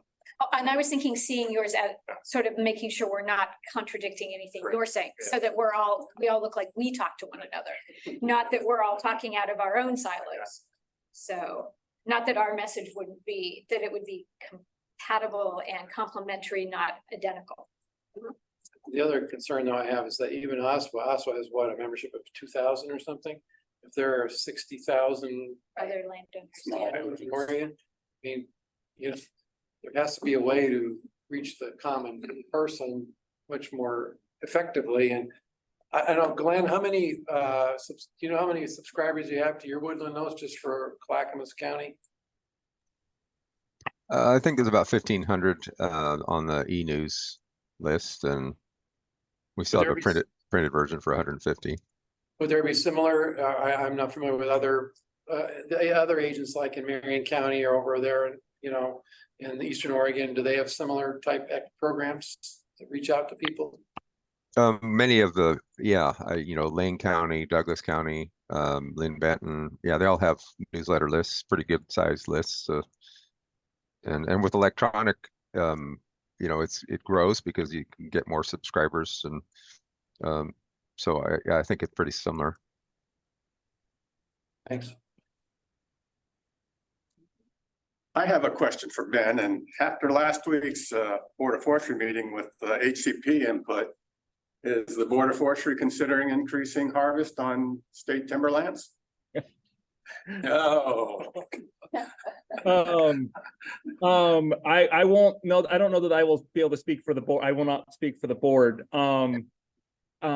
Personally, yeah, as a board member, yes. I mean, I think that's the really challenging needle to thread of trying to find as much latitude to manage, which would include the ability to harvest more, and still get our goal of a habitat conservation plan, which gives us that latitude to manage. And so, yeah, it was that particular proposal got tabled, but I think a version of that will most likely come back.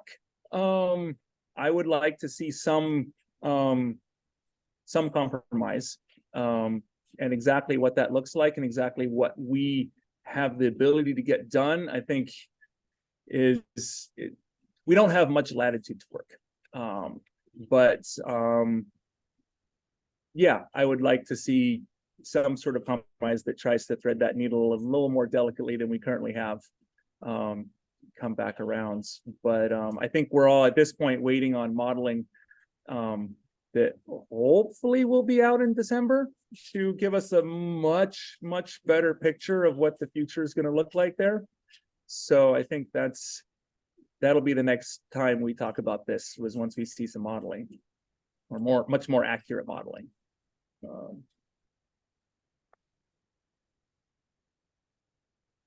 All right, Dan, thanks so much for joining us. Anything more you want? Don had a good discussion. We spent half an hour. Anything more you want to add? Or? Those are my talking points. But thank you for having me. And as always, please, if you feel like it, please reach out to me directly with thoughts, questions, or ideas. Let's touch base. Wendy, maybe I will, maybe through Heather or to you, try to coordinate a session here this winter at some point. I really like that idea and would love to try to put something more substantive together on the vision for Oregon forests. That sounds good. I see nodding in the room. So thank you from all of us. Thank you all. Take care. Thanks, Ben. We have next item is lunch. I think unless someone has a pre-lunch item. No hands raised. We will take, we'll come back at 12:30.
Easy to move, right? Thanks, Gary.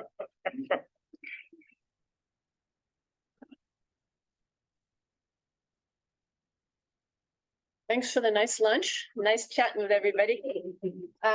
Calling us back to order for the next item on our agenda, which will be the discussion of the technical guidance for the Forest Conservation Tax Credit with Angela. And Angela, I see your name up there and you're probably ready to turn on your camera.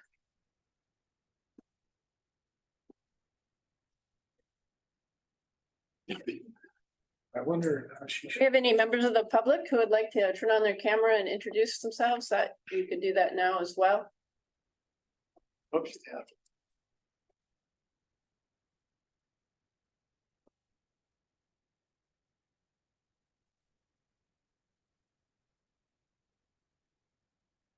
While we're waiting, I did bring some of these down if anybody wants any of these. Thank you. Welcome back, Keola. Hey, I'm so sorry to have missed a chunk of the day. I'm having some fire drills at work. Otherwise, I would have been here.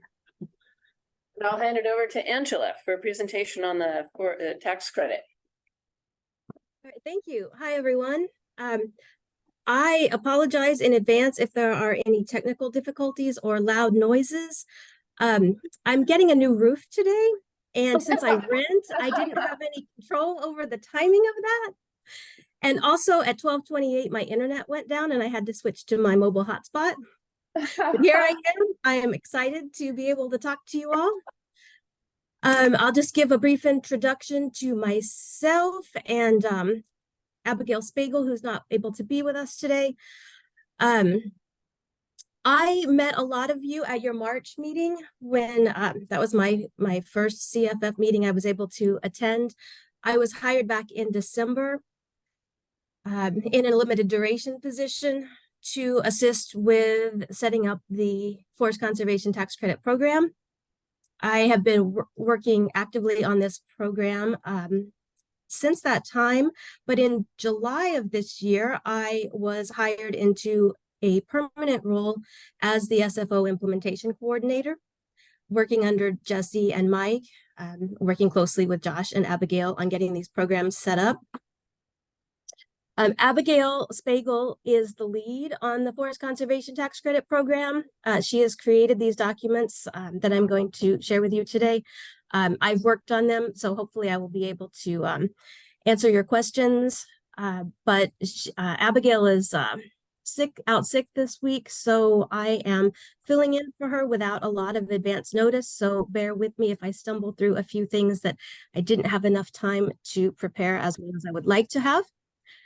Having said that, I'm just going to give a little reminder of what the program is, and then I'm going to walk you through the steps in the workflow for that program, because those steps are covered in the Forest Practices Technical Guidance that you will be reviewing.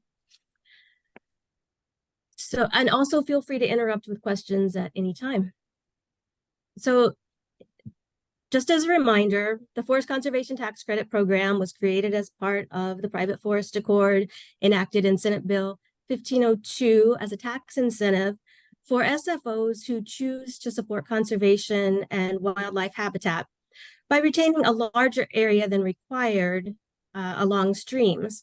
In exchange for not harvesting in that area, the SFO can receive a tax credit for the stumpage value of the unharvested trees in that forest conservation area, plus approved expenses, by agreeing not to harvest in that area for 50 years.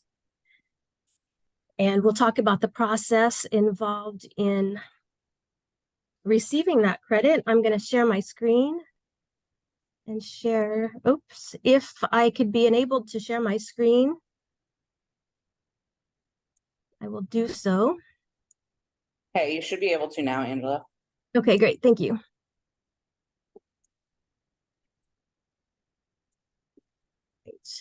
That is not quite the PDF I want. I want not that one. I want this one. All right. So this is a workflow of how the Forest Conservation Tax Credit Program is going to work as we know it now. I'll just go through the steps quickly because Since we last talked to you about this in March, we have learned a lot, we've accomplished a lot, we've heard a lot of feedback, made a lot of progress in fleshing out what this program is going to look like. So it starts with the notification process in Ferns, the NOAP. There's a step that's not labeled here, which applies to all SFO programs, and that is that the landowner or the landowner's representative will certify to the SFO status that they meet the 3 requirements to be an SFO, or that they are requesting the emergency exception to exceed the harvest volumes for a good reason, one of the reasons that's delineated in rule. And once they self-certify or certify on behalf of the landowner, then they can choose to enroll in the Forest Conservation Tax Credit option when they conduct harvest type 1, type 2, or type 3. And that is the only place that the FCTC enrollment can be initiated. It cannot happen outside of Ferns. So once the notification is, the SFO has chosen the Forest Conservation Tax Credit option, the forester is going to review that NOAP to see the harvest type, to make sure that the area that's being harvested is at least as large as the area that's not being harvested, which is one of the requirements. Ensure that all of the other NOAP requirements are met. And then the SFO office will also receive a notification that the SFO has enrolled in the program, and will begin to communicate directly with that SFO, getting them the documents that they will need to complete. And then the operator will conduct the harvest. After that is complete, the SFO will need to submit the stumpage value and the other documentation within 90 days of completion of that harvest. And the SFO office will work with the forester to schedule a field visit. At that point, the forester is going to go out and map the forest conservation area using the SFO data tool. And the forester is going to review the stumpage documentation that was provided to us, not to recalculate it or anything, just to make sure that it doesn't look egregiously wrong, to make sure that the types of trees that are valued are the types of trees that are actually there, that type of thing.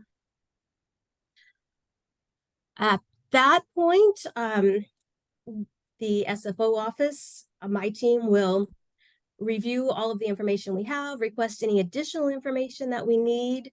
We'll certify the stumpage value, and then we will issue the tax credit certificate. At that point, at that step, we are going to send a deed restriction template to the SFO. That template is a document that we have created for the convenience of the landowner, also because it's required in law. And it will contain approximately 5 fields that need to be filled in. And we will fill in some of that data for the landowner, and they will just need to add their contact information, their names, the legal description of the property where the forest conservation area is located. And then the SFO office will have filled in the other information, the tax credit certificate number, the date the harvest restriction expires, and the value of the tax credit.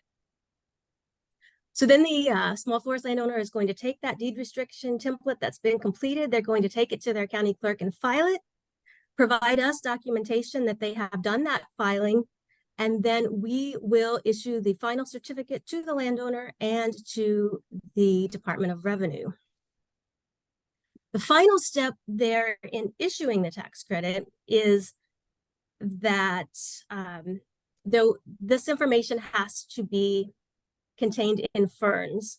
So we haven't quite figured out the exact process how that is going to work. It's going to involve the SFO data tool that some other people have been creating, and If you don't know about that, hopefully some of us here can help answer your questions about it. But someone will be importing that data into Ferns, showing that there is a harvest restriction, and that harvest restriction will be in Ferns for the 50 years until it expires, or until the landowner or a subsequent owner of the property chooses to have that restriction removed and repays the tax credit to the DOR. And there are some options for having it removed that are not included in this workflow, but they are discussed in the forest practices technical guidance for the FCTC. So in that guidance, Josh has talked to you already about the process, the format, some of those things for the forest practices technical guidance. For ours, we have an overview of what it is. Then we have the terms that are used within the document that are defined for you. And then we break it down by rule. We have the tax credit program is covered in OAR 629, 607, 400 through 800.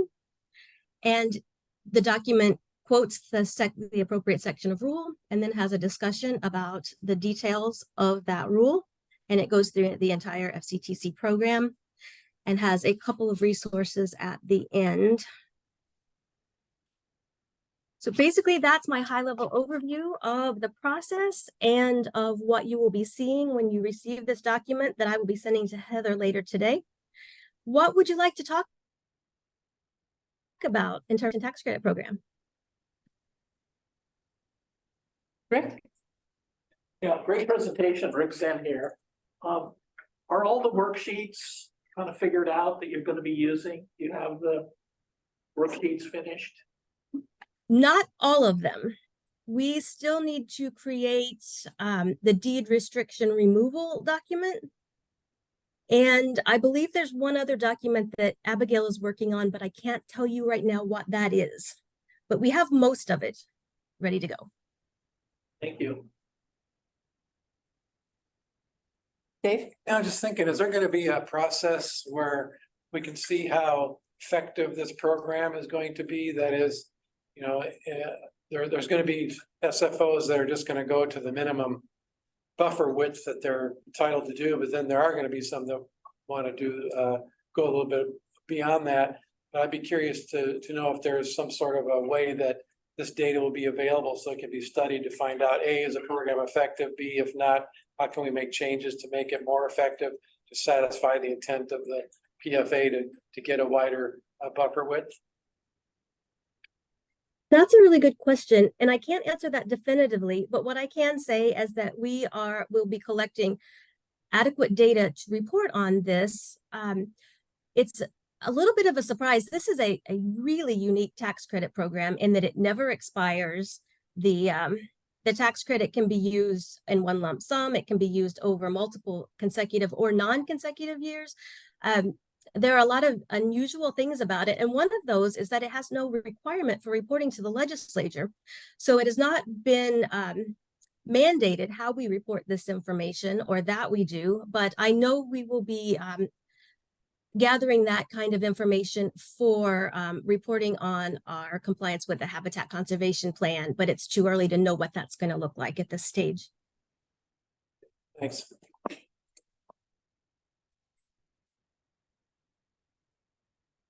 Hi, Angela, just a quick question. Any idea how long this process would take for a small landowner to go from their original notification of operation to getting through the process and actually receiving tax certification at the end? That is going to depend on a few variables, but it could be fairly quickly. They have 90 days to get us the documentation after they've completed the harvest, and that is in rule and law. So that is a strict deadline. After that 90 days, we will be working very quickly to have the forester go out and do the field visits and get that documentation back to them. And then it's on the SFO to file it with the county. But I would say it could be from the time the documentation is submitted through our certification, could be as soon as 30 days. I hope I'm not being overly optimistic there, but I think the whole process could be complete that quickly if everything goes smoothly and the landowner, for example, files the deed restriction in a prompt manner. Seems like that will be important in order to have the income match up with the credit. Because you don't want to have, you would like to have the income in the same year that you get the credit to offset the tax on that income. Kate? And actually, could you remind me what you can use that tax credit for? What taxes can it pay? It can pay personal or corporate income taxes or certain estate taxes. It cannot be used to offset harvest tax liability. I thought I heard. Thank you. Sure. I had a question. Oh, go ahead, Eric. Mine was sort of a question about the mapping. It says early on, I think the initial mapping is just done by the landowner, and there's a verification of the mapping later on. And I was thinking it's very important that the mapping match up. What are you thinking will be provided early on in terms of the mapping done by the landowner? That will just be when the landowner draws the harvest area in ferns. And that can have varying degrees of accuracy. So that gives the forester an idea of what's happening on the landscape. And that will serve the purpose of the notification. But what will be retained in ferns for posterity for the future to show what cannot be harvested, that will be the map that is done by the forester and imported into ferns. Does that answer the question? Yeah, thanks. Eric? So that handled it. Okay.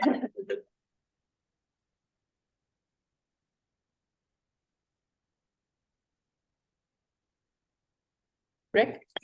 Yeah, just, and correct me if I'm wrong, but one of the benefits of this unique tax credit is the expense of the appraisal. Consulting forester can be added to the cost, so you can recover the expense of doing it. Am I right? Yeah, okay. Yes, that's correct. The other thing that I'm just hearing is that ODF is going to do this cruise for you. And so as we do the communication with that, the verification is different. What you're going to do. And so it might be helpful to be thinking of that it's the verification as opposed to we're going to come out and do it. Correct. Yes. Yes, and that will be in the forest practices technical guidance. I believe that is in there. That is addressed. And I believe Abigail is also creating a simplified user guide to the program, something like the RCA guide that Josh has created that is a little bit more succinct than the forest practices technical guidance, but just a really simplified step-by-step, here's how the process works, here's what you need to do, here's what ODF does. I believe that is something she has in the works. Cool.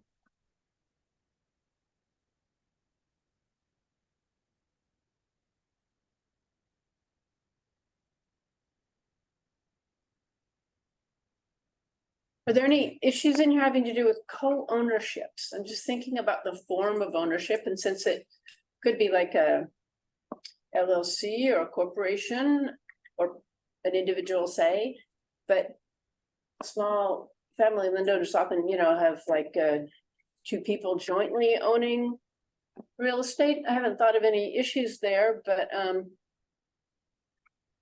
maybe that will work fine. It'll be a partnership, I guess. Go ahead. It can be a partnership, a corporation, LLC. There are some issues with the definition of common ownership and how that's being applied that we're still working out. We have a meeting next week where we will be getting into some of the details with other leaders on in policy things and the field support team to hash out some of those details about how the definition of common ownership is being applied. But in terms of claiming the credit, it's up to the owners to decide amongst themselves how they want it divided, and we will issue it accordingly. And in terms of like, at least the partnership that I'm involved with, it's a pass through on K1 is filed and But basically, based on your, essentially the shares, your percentage of ownership is essentially how the taxes are applied on my individual income. Are the tax credits transferable? They are not transferable if someone buys the land. They are transferable in the event of the death of the original landowner. They can go to the heirs or devisees. The tax credit can, but a new owner who purchases the property would not be able to receive that tax credit.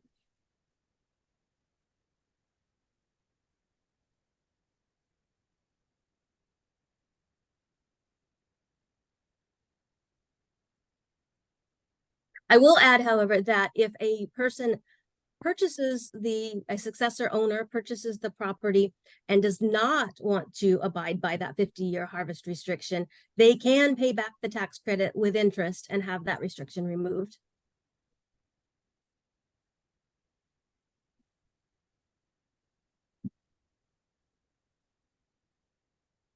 Any other comments or questions? It seems perfectly clear.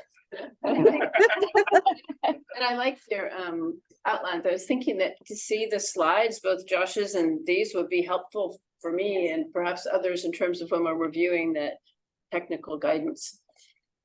Sure, I'll send that along. Thanks. Rick? Yeah, in the process of developing this, when Angela talked about it being unique, the department should be aware that this is going to have a lot of scrutiny, not just looking at conservation results, but tax credits in the state of Oregon are always controversial. Who gets them and not. So we just need to be prepared to make sure that we're doing what the law says and we're making sure that those results are representative of what the law says. Are you meaning politically controversial or controversially in terms of like they're subject to some kind of high legal scrutiny or something? Or both? I mean, there's potential for abuse, maybe. Like a lot of tax credits. I was involved in another tax credit, which business energy tax credit, which I was involved in, which was curtailed because of abuse by others. So something like that. And so you want to make sure you've got an enforcement loop. When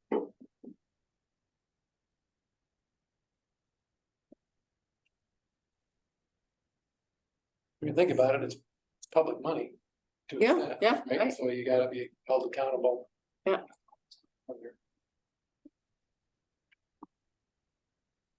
I think we might have covered that, unless you have more to add. Angela, I think the room's looking like people aren't raising their hands and don't have any questions. Shall we? It's not so much a question, it just sort of strikes me. I can see people being concerned that it will sundown at some point, that it won't actually always last the tax credit. I mean, are there yeah, I mean, things change when there are different legislative sessions. So is anyone, and I think I could hear that as a concern that some small landowners might have, that, oh, well, sure, I'll get it, but if I don't use it right away or whatever, that somehow it suddenly won't, it'll go away. And I do, There are actually provisions in Senate Bill 1502 that address that very issue. In the event that a future legislature should choose to repeal the credit, it would not have an impact on the people who have already redeemed it, who've already received it. It would not change for those people. It just would not be available in the future. But if they hadn't used it. Oh, no.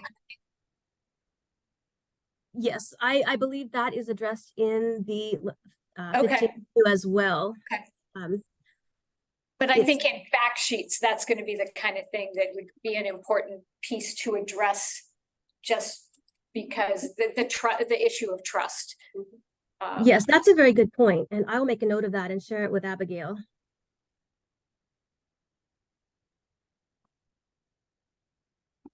So our next agenda item is tax assistance documents for small forest landowners, and I have to admit, I don't know quite what that discussion topic is. Is that something we'll walk through? I hope so. With Angela or? In our last meeting, we had them come from DOJ and they were talking about the Yeah. tax. And all that goes, like what goes into it. And you guys had talked about wanting to maybe come up with like ways to help small landowners to understand those taxes and what kind of like goes into them. So that's why that's on there. Okay. I'm partly, I think, responsible for this. Definitely we're responsible for this. I didn't recognize what this was. But I did think that our last presentation, we talked about sort of from the perspective of someone. Our speaker was talking about what it was like to be an administrator, you know, administering the tax program. But I think like what there was some curiosity about, at least on my part, was looking at the overlay of all the different taxes, right? Like the forest products tax, the property tax, that like oh gosh, you know, that like small acreage, reduced property tax over time, or when you harvest, you pay, I forget what that's called. Small tract forest land. Exactly. So the fact that there are a number of different taxation regimens that apply to forest land, and that people have trouble understanding what exactly they are at present time and how they evolve the way they are. So I had thought that our last presentation on the topic would have focused a little more on just saying, here are the various like property taxes, income taxes, harvest taxes, this different options for different acreages and what that looks like. Oh, and how the assessment, you know, the different property tax assessment linked to say a management plan, all those kinds of things, which I, not being personally a forest land owner, don't understand perfectly, but I think are often not completely clear. And I know that there's some good resources out there if people want to look into this on their own. I think once in tree school, there was a very good explanation of this over time. But I think that the changes in the rules recently and the fact that this tax credit is coming up has led to some interest in having understanding and clear guidance on that point. So that's my little blurb about that. And sorry if that caused some confusion in terms of the feedback from my last meeting. And I think part of that conversation too was to pull in somebody like well, forest tax expert, such as I'm trying to think of his name. He's up here in the San Diego Canyon, who's actually come in and talked about all those tax credits, who does understand the connections. I can't think of his name. Clint? Might be Clint Bentz. Yeah, I had thought originally that this topic had to do with looking at documents for the tax credit that we just talked about. So that's why I don't know what this topic really is anymore. But I guess one thing to do is ask if anyone else is interested, because in our last presentation, it was very much an administrative sort of useful background and like what tax comes in, where it's allocated, you know, that kind of thing. Because I mean, it is somewhat interesting seeing like the harvest tax, how it comes in, that there are a number of separate actual legal taxes overlaid, and that where that money goes to different things like the College of Forestry, and I think some of it goes to OFRI, things like that. And it's interesting factual information as we got some of that factual information. What are people's thoughts on if that's something worth discussing at all, or we have a lot of work coming up, so we might not need to talk about this now. I thought I remember vaguely that hadn't OFRI at one point done something like that, and we were someone was going to make sure so that if we could have it again, or see if it was something that needed to be updated, because it is confusing. It's like, and what does a forest deferral mean versus being in small tract forest land? I mean, if you're coming new into it, you just get these documents in the mail from assessment and taxation going, well, you need to do this and send us a check for $100 to stay in this program. And you're like, I don't understand what this means. So you write a check for $100 and send it in and just go, okay. But there are a lot of, I think there's a lot, and where does the money go? It's because there is a lot of, I think, general confusion about sort of public confusion often, like where does the forest products harvest tax, what does it fund? And it's like, I think, because it does that pass through thing through the general fund. Some can argue that it's general fund dollars that fund OFRI, saying, but when we know it's our money that, but it's like how you follow the, if it was a CSI episode or something, how do you follow the evidence? How is it passed through? And I think that is unclear to a lot of people. So both for the public, but also for landowners, it could be interesting. But I thought OFRI was in there somewhere, other than getting money from the forest products harvest tax. I'd like to add to that and simply say is one simple word is the tax process is complex. Yes. And normal people probably have little understanding of it.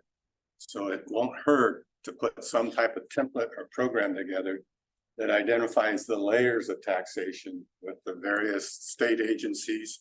And then at the final end of it, you've got the classification. Is it a capital gains tax or is it an income tax? And the way you personally file and identify as, and all of the rights to take, what can you deduct from your income? What can you deduct from capital gains? What is the basis? I think one thing people need to understand is the basis of their timberlands. And there is some programs in the state now that have set up the first of the year, log market values can be established as the basis versus the first year you bought the property. So those things are all valuable for the landowner to have some understanding of, or at least make sure who's doing his bookkeeping and accounting and tax filing is aware of those issues, because a lot of them aren't if they're not tied professionally to the small woodlands industry and the logging and harvesting programs.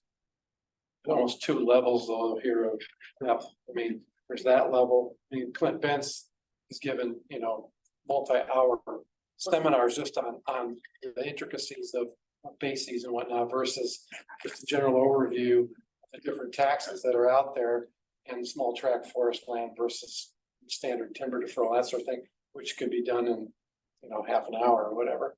Or, Tree School has had classes with literature that addresses those things, and maybe it's a matter of just resurrecting.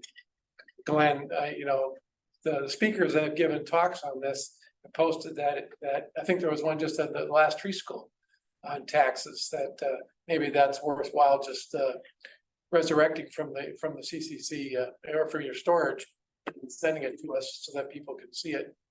That might address Kate's question and Wendy's question versus the other question regarding the much more in-depth stuff, which would take more of a seminar, really. I want to take a minute to say thank you to Angela, because I thought this topic might have been follow on from your topic, but it turns out it's more of a different topic. I might just circle back to you to say thanks for the information, and seeing your slides will be helpful when we look at the technical guidance. Did you have anything you wanted to add on your specific topic before we say thanks and you sign up? No, I covered everything I had planned to, but if anyone thought of any questions in the last few minutes, I would be happy to address them now. Any last question? Okay, it sounds like you have a busy day. Good luck with your project. Thank you so much for presenting to us. Thank you. Rick? Yeah, I only discovered this recently, but during the pandemic, I didn't know I had a YouTube channel before. Clint did a whole course on Oregon tax. I'll send you the link, and it's I think it explains all this, and as Gary says, it's complex, but maybe we can take some of this and boil it down to some basics, and then, but the videos, there's a series of videos that are. Yes, I think I've watched one of those. Like I said, there's really good materials and they're available, and we don't really necessarily need to do anything on this topic. But it does strike me as if we're involved in doing technical guidance on a little add-on to the already complicated tax situation, that knowing that there are good materials out there available to the landowner community is good. And I guess that, and having a good accountant. Yeah, it is key. Yeah. Yeah. Everything. Funny that. And I just want to add, I know she's not on anymore, but I believe in the last meeting, Julie had mentioned that they did have some staff. So I think that might be part of the confusion too, is because now she's not here to jump in. And so being able to look at those and then kind of discuss that to see what else could be added to it was kind of, I think, where the thought process was behind this. Well, and I mean, this is just a personal interest, but I mean, I think there is an interest in how are all of your taxes kind of determined? So I know there's a certain proportion that's based on fire protection districts and how did the acreage and things that get determined generally by people way above my pay grade. And it's like understanding how all of that stuff layers in is, would be very interesting to a lot of us to know how it all happens, you know, because you get this piece of paper in the mail with a total, but understanding it is, you know, and what are the things that that we as small landowners, small woodland owners are paying into that benefits the whole of the state? Like, I know we pay into some of the fire protection and firefighting, and it'd be interesting because that's also should be something that we can feel proud of. That we are, not only are we growing trees and doing really good things for Oregon that way, we're also trying to help protect our forests in other ways as well. And I think I think one of the concerns I think that I voiced at the Board of Forestry is this feeling, as for some small woodland owners, that feeling like we're not really seen and we're being cast in the role of the villain, who just want to, just only see dollar signs out in the woodland or whatever. That actually, no, we're trying to do really good things. And I think, as Rick said at our annual meeting, we're the good guys, right? We're the ones who plant the trees. But I think having some of those pieces of data could be one of those steps toward helping landowners really feel justifiably proud and be able to share that information with a public that doesn't really know. I mean, because they don't, and you can't it's hard to be, it's easy to be angry at people that misunderstand you, but it's not fair to be angry at people that don't have the information and make assumptions if you can't give them correct information. Resources that I've used, of course, is your own county.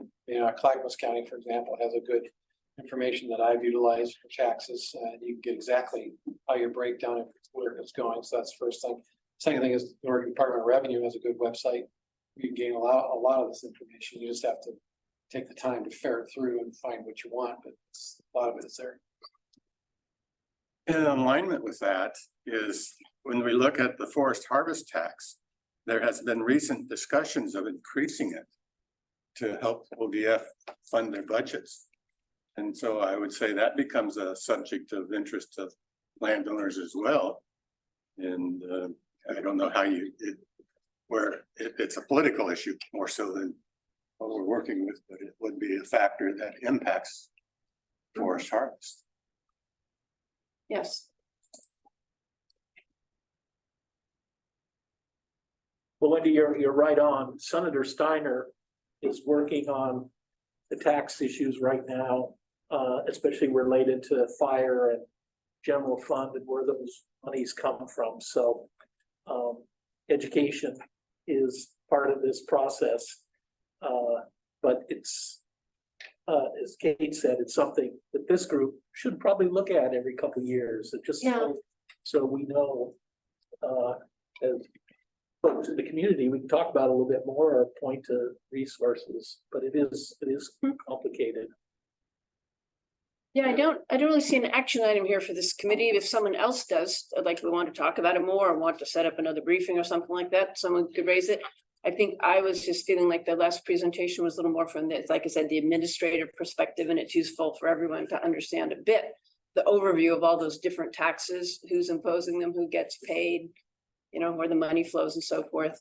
But there are resources available just independently to find that out. So I don't really see anything we need to do. Awareness of the changes in the harvest tax related to the accord is something that's probably out there. I think whenever you're part of a system that's adding complexity, like adding any more additional tax, is useful to be somewhat aware of what system you're laying that on top of. But other than that, I don't really have much more conversation. Other comments? Remember during our G8 government affairs group, that we have where Roger Byer was telling us about how there was legislation to, it's all, like you say, it's all political, to adjust the value of the forest products harvest tax. Yes. And to shift the burden, more of the burden of the cost of firefighting onto small woodland owners versus the general fund or wherever, however it goes. And so it might be worthwhile, since that's something that isn't really found on these websites. That would be something that would be interesting to get an overview again, so that people are more aware of that a lot of this is just based on fiction. That is, it's just based on, well, so much, there's no physical law here that's 34.9% has to be borne by small woodland owners. It is whatever people think it is. So that might be something that would be worth visiting by, whoever that would be, whether it's Roger Byer or somebody else, to talk about those aspects and how they relate to us. Because they do have a profound impact when you harvest timber. Or you pay your property taxes, you have to pay your how much of that percentage goes toward fighting wildfires. But in this process with Senator Steiner, there's a lot of sort of 101 documents being developed, and maybe something that we can share from that process on this. But from the landowner's perspective, this is always an issue. And the folks that are often voting on it aren't landowners. And they're just not knowledgeable because it's not because they're stupid. It's just because there's just so much to know. And, they don't understand how these little nuances can dramatically affect woodland owner, and what are the bases for why should the general public not pay more for the protection of woodlands, especially when a lot of the fires may not originate on private land, but affect private. How does that play? And are started by people visiting Forestlands. Yes. For experience. It's a statewide, I think it is a statewide issue, not a private landowner issue. Exactly. That's exactly right. So I think these are things that are really worthwhile to educate people on. Glenn, do you have comments? Well, I mean, we revisit the ways we can educate about all the different tax, and try to reduce the amount of confusion and just lay it out in a pretty simple way. And of course, a lot depends on the audience. I mean, if we're just talking about helping small woodland owners understand what the maze of taxes are, and maybe then where do the taxes go, that could be summarized pretty, succinctly. And there's been different efforts to put it all in kind of one package. So maybe we should just kind of look at what's out there and try to make it easier, make some one-stop shopping about forest taxes in Oregon. What do you need to know? But Julie, small landowner versus general public audience. So let's just ask Julie at our next meeting. I think that would be seriously Tell her we signed down the road. Anyway, I apologize if I raised that issue inadvertently in a conversation with Heather and then thought it was Angela's topic. So that would be, we finished that item, I think, and that would hand us over to our just general discussion roundtable and updates from anyone. Things people want to share. One thing, I was thinking about this when you were talking about whether your fish measure up and all this, is that it's really an important point, because I'm involved in a project now where we're doing a most comprehensive stream temperature survey of the Clackamas River Basin. And this is important because, as climate changes, we need to find out where the waters are cooler, where there are problems. Well, as part of that, we're also integrating in an update to the Oregon Explorer database for fish barriers, fish passage, because there's a lot of errors in those barrier maps that have been created. And so to the point that you made is that, let's say you have a culvert on a stream that records show there aren't any fish, but it's not because fish are going to go where they can go, because especially the coho and steelhead, they're headwater fish. But let's say there's a culvert farther downstream. That's the barrier. That's the problem. And so if you remediated that problem, then fish could get up to your stream or your part of the stream, and then your culvert would be good enough. Then your fish would be good enough. But we had a similar. The reason why I bring this up is that we implemented a large stream habitat program, restoration program on our place, one of our parcels, prior to there being the remediation of the fish blockage problem, knowing that that was coming down the pipe. It just, at that time, what we did was we put engineered log jams in, even though the only fish are gonna be using them were cutthroat because they weren't anadromous. They weren't needing to move up and downstream like the coho and the steelhead were. But once the passage barrier downstream was fixed, the fish immediately came up. I mean, within that same season, they were migrating upstream. So it just goes to the importance of having that accurate database. So that as we work the S-Fish program and the ODFW mitigation program, it's so important to have the good data so that you make these decisions on how worthwhile is this program or how is this project. Well, if the data is incorrect, you could jettison a project that really could be more worthwhile based on faulty data. So anyway, I'm just throwing that out that it would be good if we could get a statewide effort to update not just Clackamas River Basin's maps, but Standing Am and everybody else.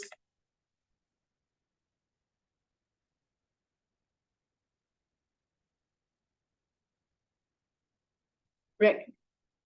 Yeah, I just want to thank Josh, recognize Josh and Angela for the tutorial today. And as an old teacher, sometimes, you think you know something until you have to teach it. It was really good. And I also want to recognize Mike and his staff for the good work that you've done, and Wendy for your leadership. Again, like Ben said, the Board of Forestry presentation was pretty great. And this is a very high function group. And I'm happy to be here. This is a great investment of time. It's a good team, and like you guys are floating the boat. So thank you so much for that. Yeah. I'd like to also just put on the table a discussion, and that is, how do we identify and get a head count of our small wood landowners? We're hearing 70,000 that Mike brought up. I heard 60,000. We've got 2,000 members. There's a complexity there. Really, where are we in people impacted, or people in ownership, or what's our definition? And is there a means by which we can get some type of pretty significant count? County tax records? So I could speak to my past experience to that. It's more complicated than you think it would be. There's we got so far. I think when Jim Cathcart was in the program, for those of you who remember Jim, he actually put together I can't remember what it was called, a program. He hired somebody to actually go out and talk to the counties, every county, and ask them about the forest land across the state. They got to everybody except Grant County. And Grant County refused to talk to them about any of that. And so, I suppose we exclude Grant County, but that's where the 70,000 came from, was that particular effort.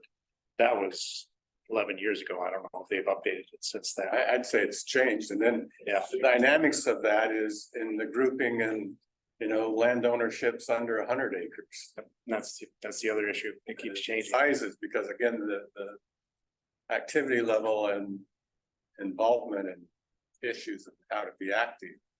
Yeah, it'll take an effort, I guess, is what, actually a concentrated effort to actually get that number again. I don't know if planning branch is actually working on that or not. I'll check with them.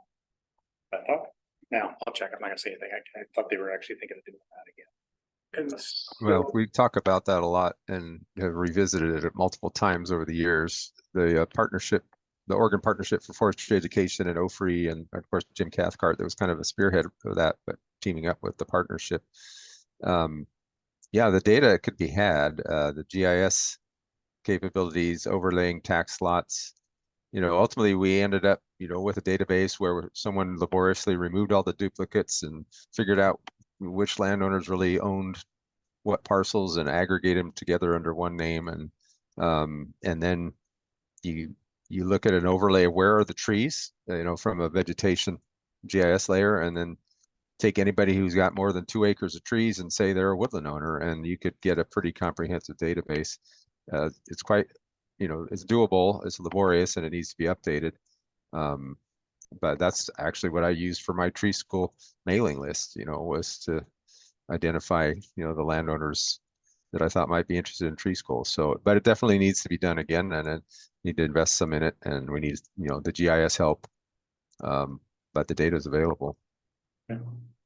So I can add, so we are actually, Senate Bill 1501, it is stated right in here that, ODF, will develop and maintain a database of landowners that the department is determined to meet the requirements set forth in section 16. So basically, at least those that meet that a small forest landowner as defined in the revised rules. And so, yes, and there's a couple of attributes that they identify that we need to include in that database. So it's been something we've been discussing quite extensively, and trying to figure out some strategies, efficient, effective ways to do that. Obviously, accuracy of the data as well. But really, it's just focused on, what comes in through that notification process is really going to be our primary source. So if there's some sort of broader effort that we could collaborate with, I think that there would, those discussions should be had. I can't speak for necessarily that's something, a strategy that we would be all in on, but it's definitely discussions should be had, because like I say, we are required to create a database for small forest landowners. So. And what's the bottom end number again by now for a small? I know the top end's like 5,000, but what's less than 5,000, and the bottom is 20 or 0. I mean, you got to have more than 0. It's greater than 0 and less than 5,000. That's what I thought. It's like, I thought it was 10 acres. So that's the bottom one. Yeah, so there's 3 definitions of small one. okay, so yeah, okay. So there's the PFA, which is 5,000 acres, but greater than 0. There's the forest incentive programs definition. There's actually east and west, I believe it's 5,000 acres down to 10. East side is either 10 or 15,000 acres or less. And then there's a third one for, I made it out as 3 of them. There's, it depends upon what you're applying it to. Mm-hmm. PFA, they came up with an entirely new definition of small. And again, remember the PFA one also includes your harvest volumes as well. But so that's that's one of those things where we're like, well, okay, how are we going to get at this, and do we really need to be concerned that much about? I mean, 2 million board feet for a small forest landowner, that's a significant, I mean, even a working forest, unless you're really in that, thousands of acres, you're not likely doing 2 million board feet annually. But yeah, so just even trying to figure out ways to even have that data to, make a determination without someone telling us they meet that, without someone basically telling us they are a small forest landowner. We definitely have some challenges to determine who actually is a small forest landowner based on the PFA definition. The districts went through forest land reclassification at the county level for most of the state already. So your districts probably have a pretty good indication of what qualifies as forest land from a tax basis. From a tax basis, yes. Yep. Rick or Glenn, 2 acres sticks in my head as a minimum. Does that have a basis in anything? I don't know where That's that's the minimum for the forest special assessment at the county level. 2 acres or more. And I've played a lot with these numbers and sorted out, make the limit 2 acres, 5 acres, 10 acres. If you go all the way down to 2, the difference between 2 and 10 is a whole lot of landowners. So that, and when we're deciding how many pieces can we afford to mail, how do you select them? So. Do I remember hearing something about postcards and going out to tell people about rule changes coming? Did you guys do that, or you were talking about doing it, or it got scrapped? Tim talked about it, and I remember a while ago. Did it happen? I thought it was before the July 1st deadline, but I don't know if it. But for what size? Yeah, I don't know. I don't know if it did. Okay. Because I remember, there was something we looked at language that we thought could be confusing, but I couldn't remember if it was to smaller acreages, small forest lands. And then it'd be like, well, what would be the, because I know we didn't get anything, so. Yeah. Okay. But that was useful reviewing the definitions. Yeah. Just like the taxes. And I think because think like, what are we talking about when you use that term? That's helpful to be reminded. yeah, yeah. Well, because I would imagine there are a lot of people that have, even if you started at 10 acres, in that 10 to maybe 30 or 10 to 30 would never think of themselves necessarily as small woodland owners. Some might, but a lot might have no idea that any rule change, that anything could apply to them or, yeah. So, I mean, that's, yeah, just interesting. Yeah, for like S-fish, I'm happy with it's, greater than 0 and less than 5,000. I mean, that's a lot of potential, projects out there on the landscape likely, and you gotta have some trees on there, right? You gotta be able to grow and, grow and harvest trees. So yeah, from a grant perspective program, it's like, hey, this is great. I got lots of potential clients, I guess you could say. So let's paint a hypothetical. Let's say somebody, let's say a farmer, for example, most of their land is in farm agriculture, but they do have buffer strip, hypothetically, along a creek that happens to be more than 0 acres. But they're a farmer, they would still be considered small woodland owners, or? I mean, it's got to be forest in the sense, we've got to be growing and, well, you don't have to literally harvest tree. Basically, the assumption needs to be made that harvesting of trees is likely an outcome of management of those lands. Is that a fair way of saying that, Mike? Yes and no. Okay. It depends on that, Josh, because you're identifying my parcel. I am zoned agriculture and a farm that was subdivided. And I have approximately 60 acres of that in forest categories, from plantations to mixed diverse older sites, as well as a 20-acre hayfield. It has nothing to do with zoning in terms of the application of the definition and. Correct. Yes. Yeah. So, but yes, so it goes, well, there used to be the, as definitions go, on the farm, it was a forested stand, is what they called it. And they could be any size. So I think, yeah, your definition for S-fish can apply to those. Yes. For anything basically that has trees on it. Do you have that identified anywhere though? So that you're aware of, because it gets confusing and working and managing it. If I'm dealing with issues around water, do I need to work with ODA or ODF? I think that's what Eric was talking about, is they went through all the districts, went through and identified that. I think they got, I don't know how small of a parcel they went. I think it was pretty small, like 2-acre tax parcels. But that wasn't had nothing to do with PFA. That had to do with the fire assessment tax. Fire. Yeah. So you guys are asking about that. I'm like, please don't talk to me, because Well, and actually, would that be how we can figure out who small forest landowners are? Because they have the fire assessment tax applied to their property tax? There's some stuff there is some value in that data, most likely, yes. Would it improve upon the accuracy of maybe the other data we have available? Probably, but there's still gonna be, some limitations to it. I haven't thought enough about it to tell you and articulate what those limitations would be, but I speculate that will still be some limitations. And I just need to dig more into classification, how things are classified in there. But I do know that we, at a local level, in terms of to try and get out in front of some of this and maybe identify small forest landowners, districts have definitely used that as a source of data to help them. I'm just thinking of all the partnering groups that want to be able to work together to communicate information and do outreach, whatever methods we can come up with.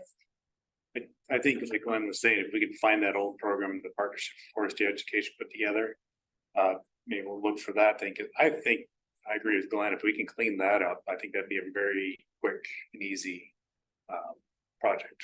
I guess what I was driving at too is that, let's say you have somebody that's their land is primarily in farm use. They do as a forest, yet their main conduit information, say the Oregon Farm Bureau or something.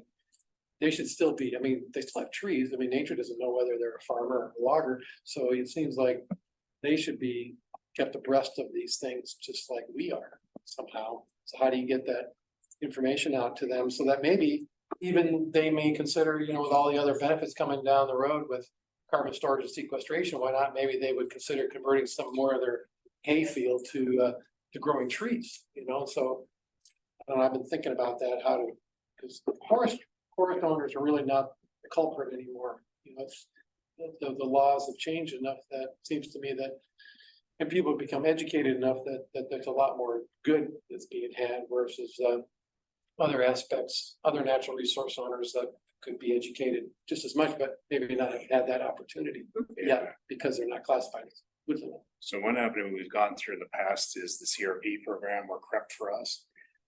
So we may be able to go back up to our federal partners and see if they can't actually get it out to farmers, especially through the CRP.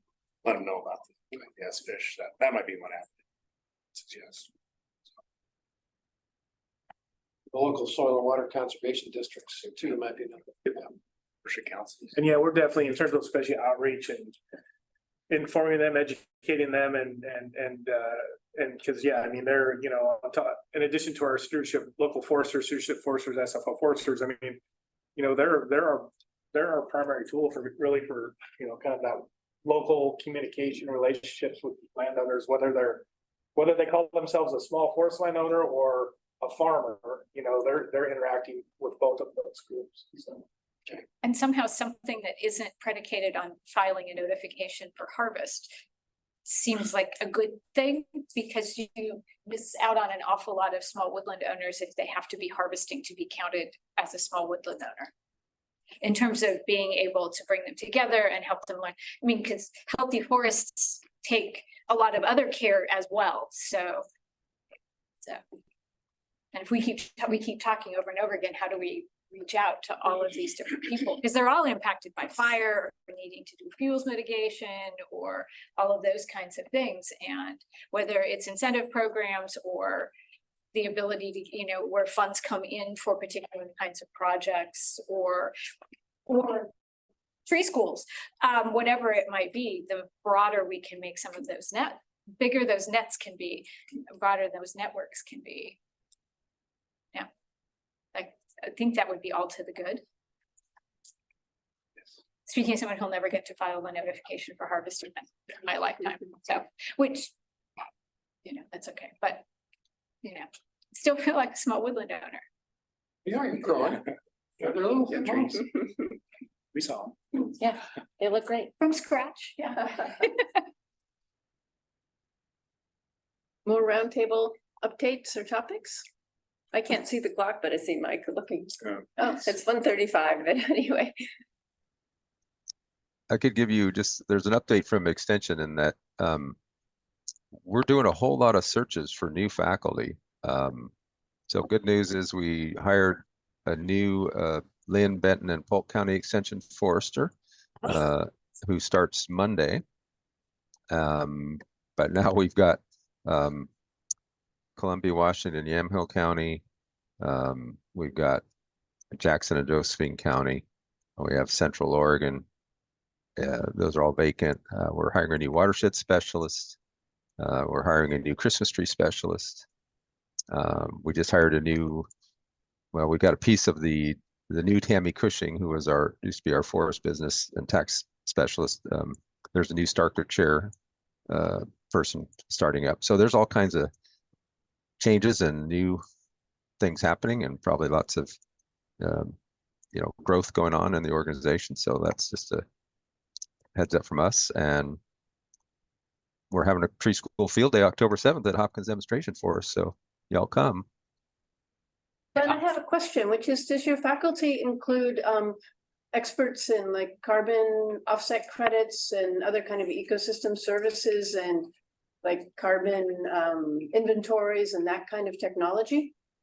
We don't have an extension faculty that is the expert on that, although we tackle a lot of things as group projects when we want to develop our own expertise and then come up with things that are useful to woodland owners, kind of that extension and translation of the science. So a lot of us have been working on that kind of thing, but there are a couple of new professors in the College of Forestry that specialize in that, in carbon and climate change and those kinds of things. So we would be tapping into them as well as other sources when we try to translate it for our landowners. Thank you. Thanks for the update. There's Sure. also, and adding on to that, Glenn, there's a new master woodland manager, Women Owning Woodlands Network coordinator who just started as well. Oh yeah, So- yes, yeah. Thanks for your help in recruiting her as well. And- Yes, we're a little bit excited because we're going to finally get to do the master woodland and the master woodland manager course is coming to Lane County in the spring. So we finally get to have some of our volunteer hours count for, something. No, so we're very excited about that. Those are both really great programs. So. Yeah, she's going to show up and have a table at our tree school field day, so we'll get to meet her there. Awesome. Erin is her name. The other one is October. Third week of October is National Forest Products Week. Just if you didn't know that.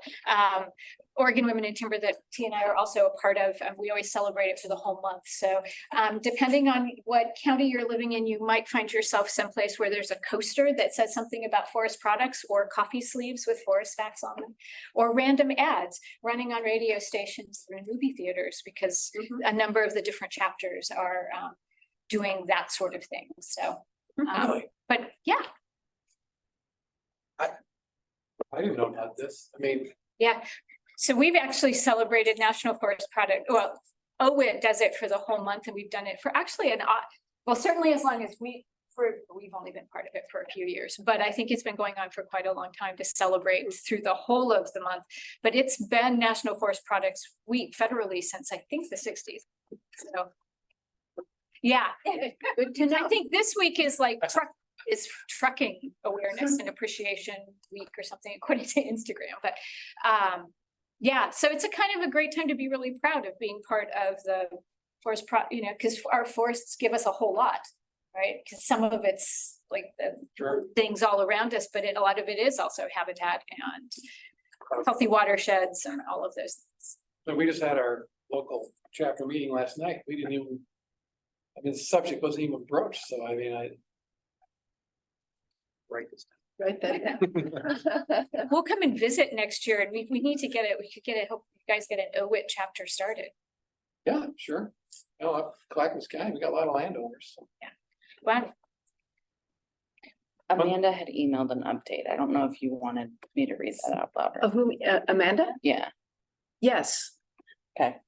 Go ahead. She's working on with AOL. About what's going on with AOL. So this is from Amanda Sullivan Astor.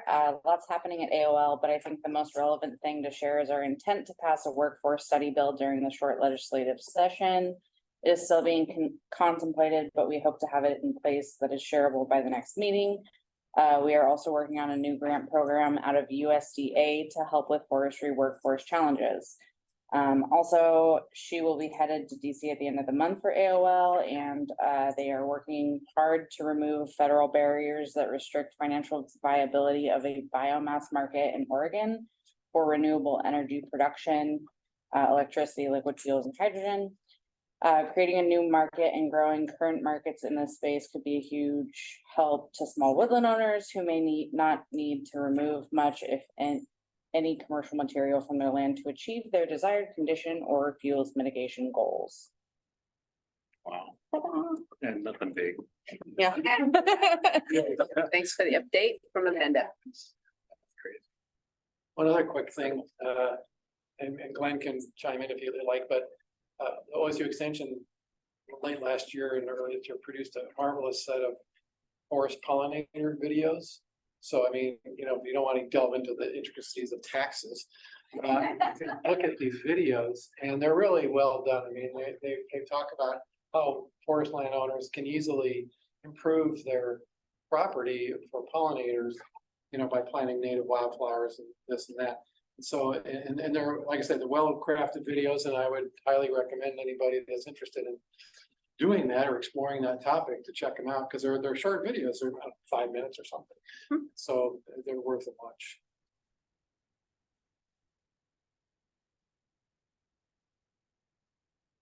Perhaps that was our last update, unless someone has something. The one other one that I thought that since we stayed at the Board of Forestry meeting to hear, is it Mike Shaw?